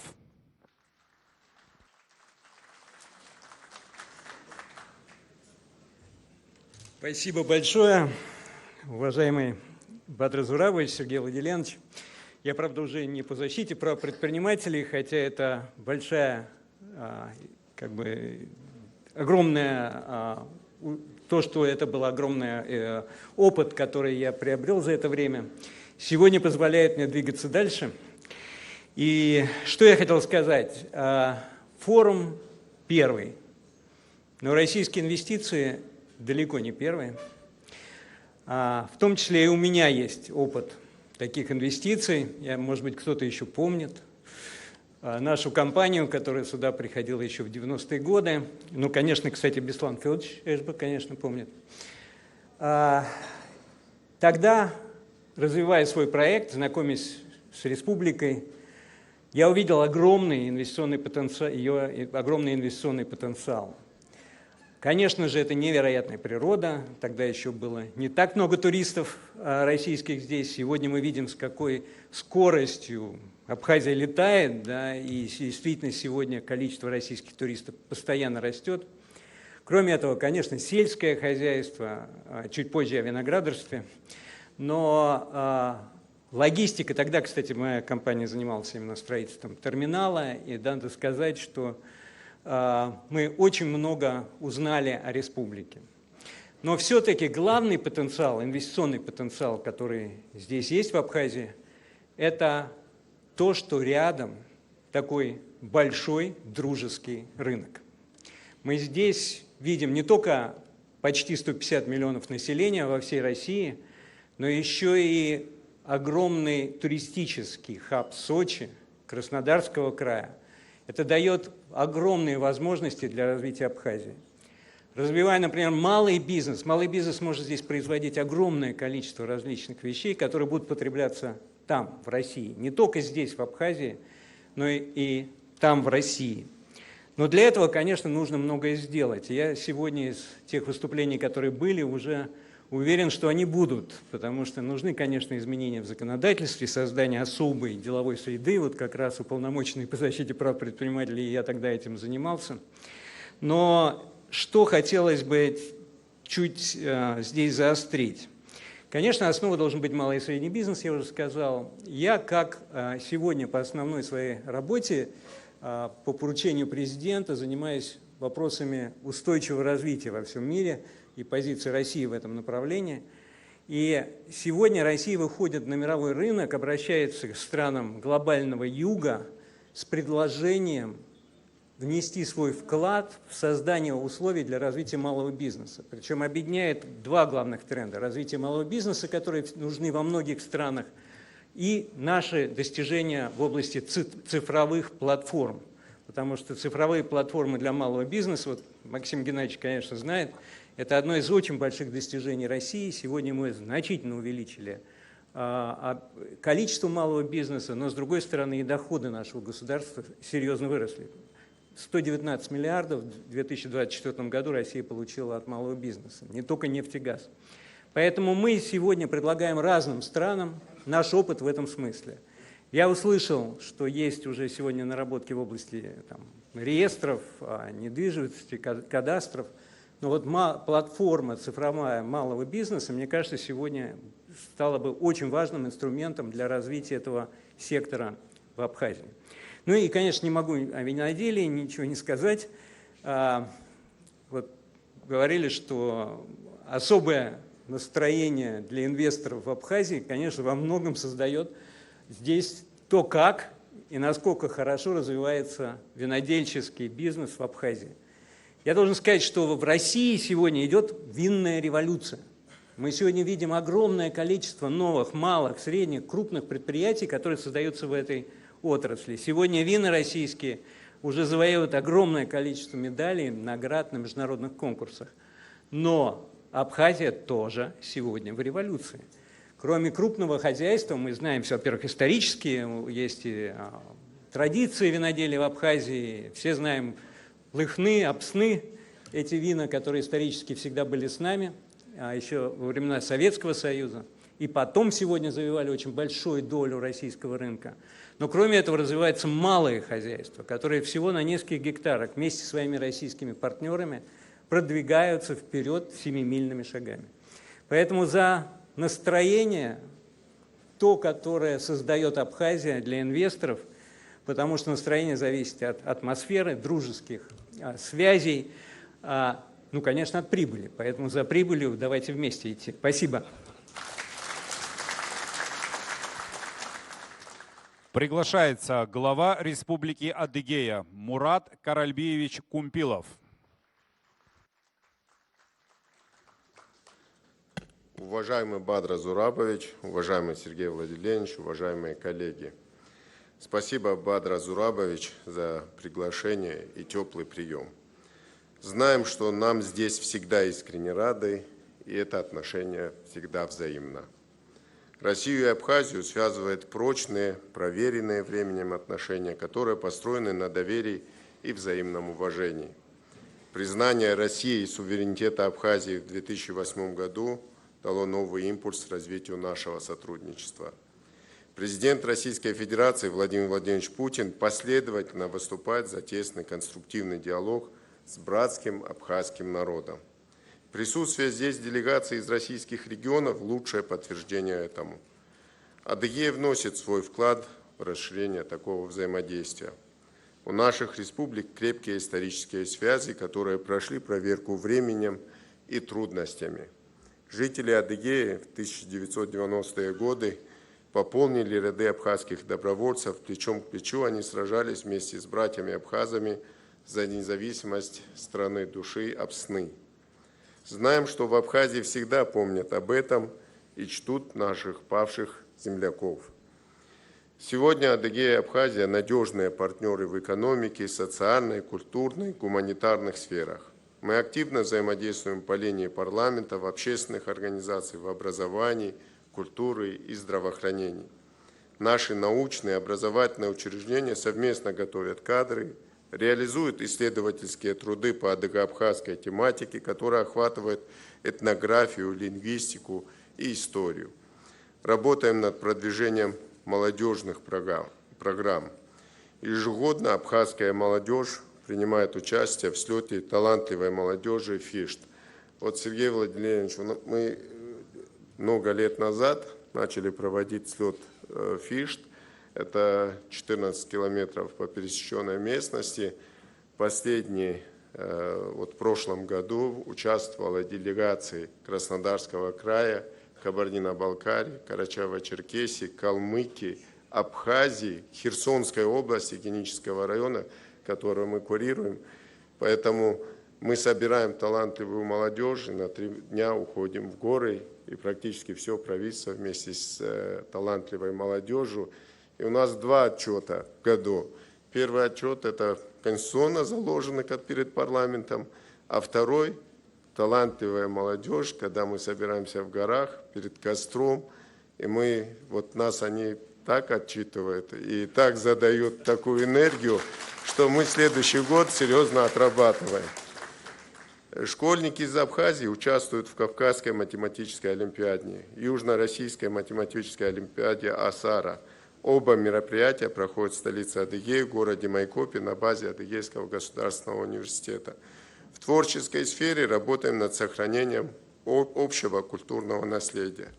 Спектакль Национального театра Адыгеи «Горсть земли» по мотивам романа прославленного писателя Баграта Шинкуба «Последний из ушедших» стал дипломантом самой престижной театральной премии России «Золотая маска» и вошел в список лучших 30 спектаклей России за 2025 год из 700 соискателей на эту премию.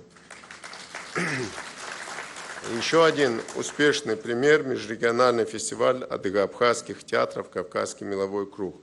В Адыгее он уже проходил 7 раз, и будем продолжать эту работу.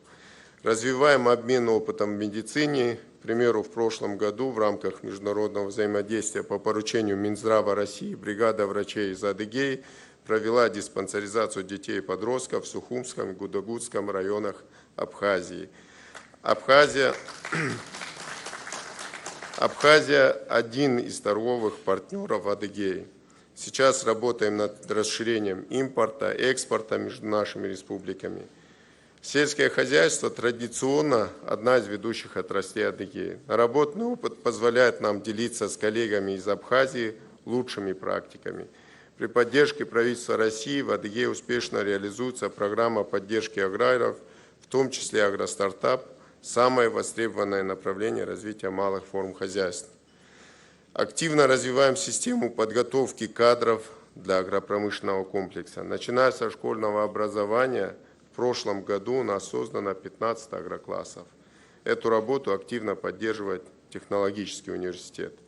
Еще один важный проект – это агробиотехнопарк «Кластер Вавилов».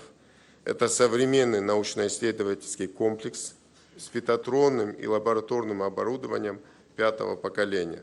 Он объединяет селекционно-семеноводческий центр, образовательную инфраструктуру для подготовки специалистов, будет специализироваться на разработке, тестировании, внедрении передовых агробиотехнологий в области селекции и семеноводства.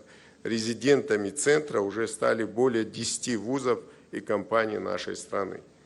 Готовы предложить еще одну перспективную площадку для взаимодействия. В Адыгее создана крупная промышленная зона с льготными условиями и со всей инфраструктурой. И сегодня мы ведем плодотворную работу с резидентами. Конечно, некоторые из них будут хотеть работать в Абхазии, и мы эту работу с вами организуем. В том числе добро пожаловать и на промышленную зону Республики Адыгея. В каждой сфере взаимодействия мы видим хорошие результаты. Их нужно поддерживать, развивать, поэтому мы нацелены на дальнейшее укрепление всесторонних связей с Абхазией. Уверен, наши совместные проекты будут способствовать укреплению дружественных отношений между нашими странами. Международные инвестиционные форумы играют здесь важную роль. Они способствуют развитию международного сотрудничества, укрепляют позиции каждой из сторон и, что самое главное, служат на благо жителей наших государств. Уважаемый Бадр Зурабович, еще раз благодарю вас за возможность участвовать в этой значимой встрече. Желаю форуму успешной работы, а его участникам плодотворных переговоров и новых проектов. Рассчитываем на дальнейшее развитие нашего сотрудничества и укрепление братских связей между нашими странами. Спасибо большое. Приглашается губернатор Краснодарского края Вениамин Иванович Кондратьев.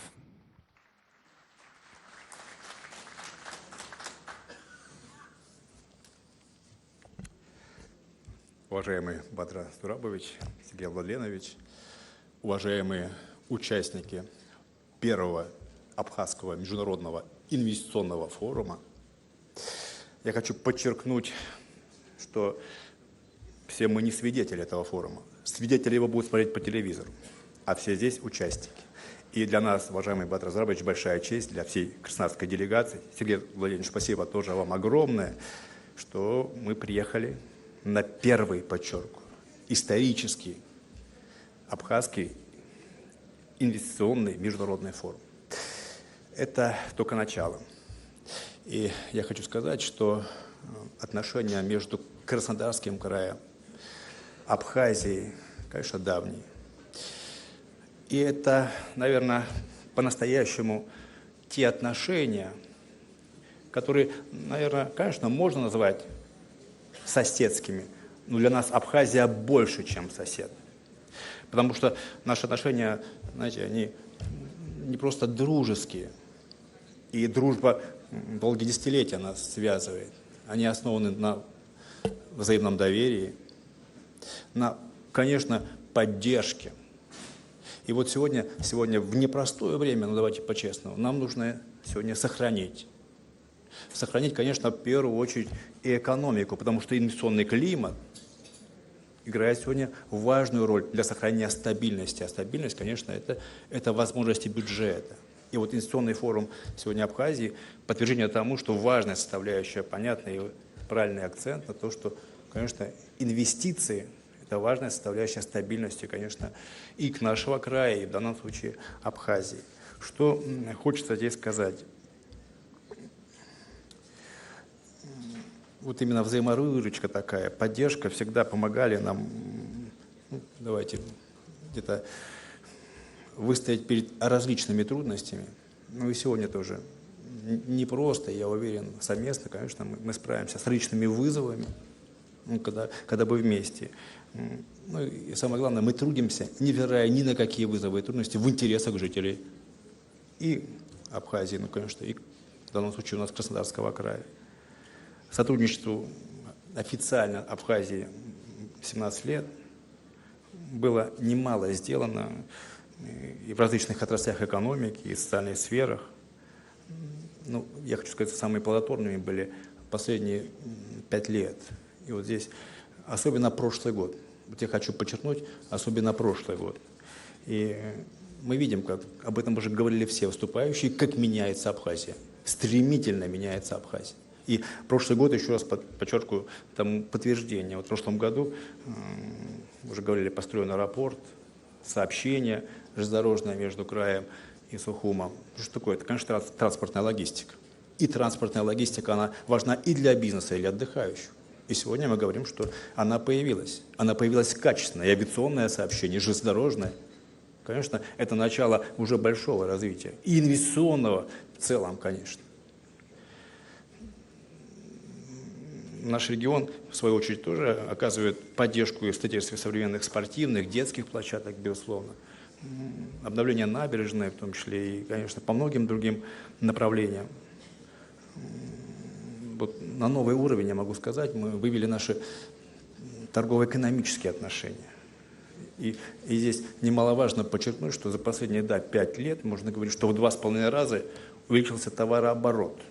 Но по итогам прошлого года он составил 118 миллионов долларов между Республикой Абхазия и Краснодарским краем. Да, 118 миллионов долларов. Это в 2,5 раза больше, еще раз подчеркиваю, чем за последние 5 лет.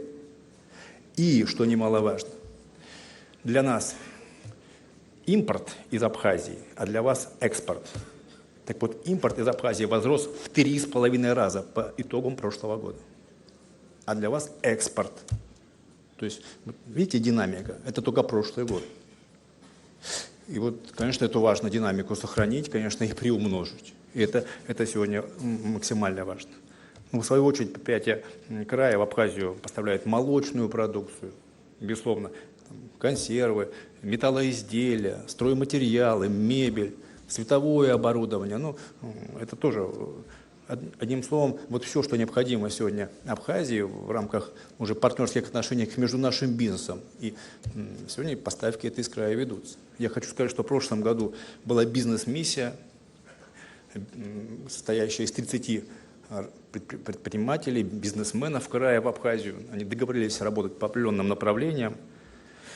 И было проведено более 30 встреч и достигнуты очень серьезные соглашения, договоренности о поставках в республику кормовых добавок, которые в крае производятся, удобрения, мототехники, сельхозтехники. Ну и вот это все то, что еще раз подчеркиваю, способствует росту товарооборота.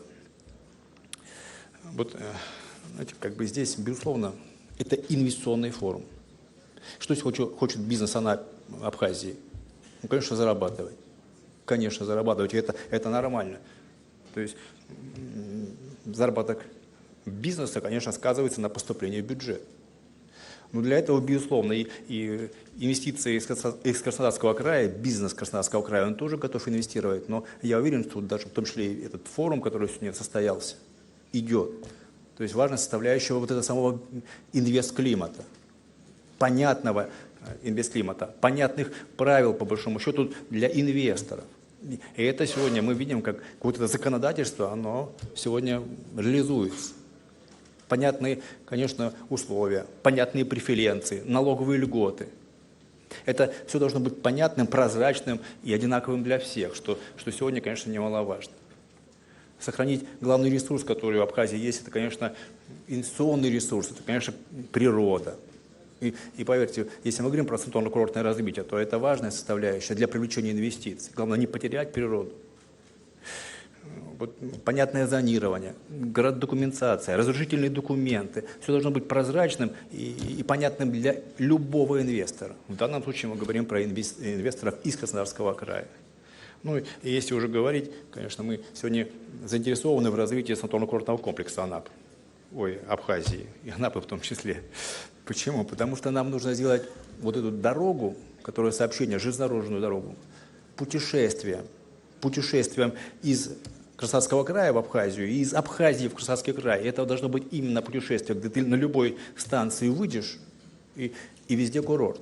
Инфраструктура курортная. То есть вот именно вот то, что, конечно, сегодня хотят отдыхающие со всей большой нашей страны, России. И поверьте, нам отдыхающих хватит. Точно хватит. Условия должны мы создать вместе. Вместе создать условия для путешествия, еще раз подчеркиваю, именно отдыхающих из Краснодарского края в Абхазию и обратно. Вот это сегодня важно как никогда. Ну и в завершение хочу сказать, безусловно, сегодня говорили о том, что, знаете, вот когда мы говорим про инвестиции, конечно, в сегодняшний день, но по-настоящему инвестиции сегодня делаются в завтрашний день. Конечно, в молодежь. И вот сегодня мы тоже делаем все, чтобы молодежь по-настоящему была нашей. И здесь пост номер 1, Всероссийский форум в Краснодаре прошел, где были представители абхазской молодежи. В Сочи мы проводим различные мастер-классы для того, чтобы совместные, что на базе техникумов, колледжев, где присутствует абхазская молодежь. Ну и, конечно, еще раз, важно нам сохранять и беречь тоже друг друга. И сегодня прекрасно знаете, что все медицинские учреждения края готовы оказать помощь, любую помощь жителям Абхазии. Что тоже очень важно, потому что это по-настоящему, как я говорю, на самом деле беречь друг друга. Я уверен, в рамках, наверное, вот этих братских, взаимовыгодных тех отношений, которые сегодня есть, конечно, мы справимся с любыми трудностями, с любыми вызовами, ну и, конечно, все у нас получится. А у вас тем более. Спасибо. Для заключительного приветствия от организаторов форума приглашается вице-премьер Республики Абхазия Джансух Эдуардович Нанба.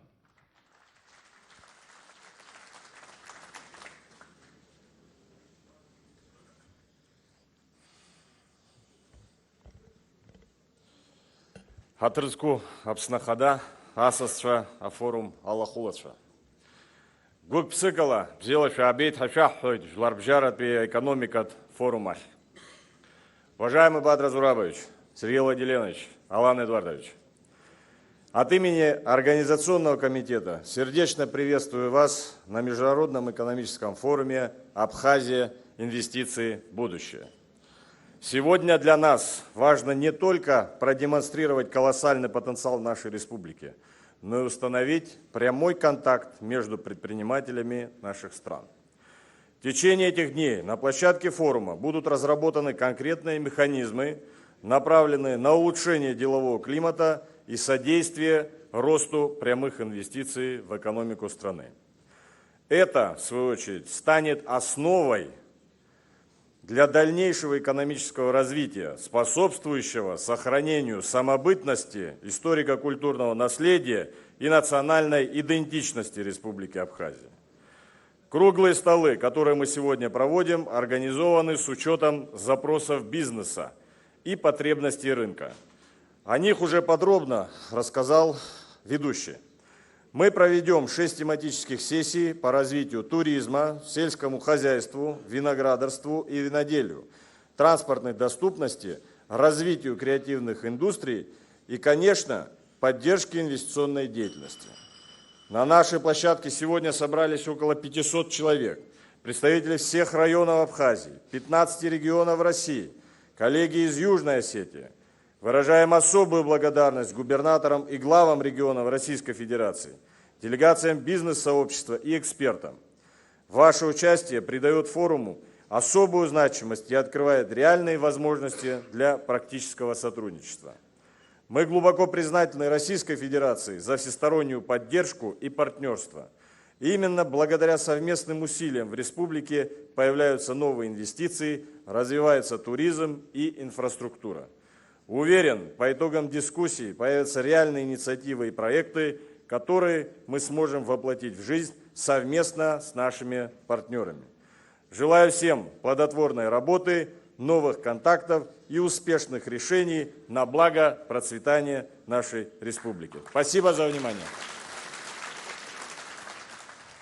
Благодарим всех за участие в открытии Международного экономического форума «Абхазия. Инвестиции в будущее». Завтра здесь же мы вновь встретимся на пленарном заседании, которое состоится с 13 до 15 часов. Подведем итоги работы, обсудим главные выводы и наметим дальнейшие шаги, которые войдут в дорожную карту развития. Желаем плодотворной работы, содержательных дискуссий, новых партнерств и договоренностей. И, конечно, искренне приглашаем всех гостей форума посетить культурную программу «Винный фестиваль», выставку ремесленников и другие мероприятия, которые позволят вам еще ближе познакомиться с Абхазией, ее традициями, гостеприимством и современным образом. Благодарю. Италу.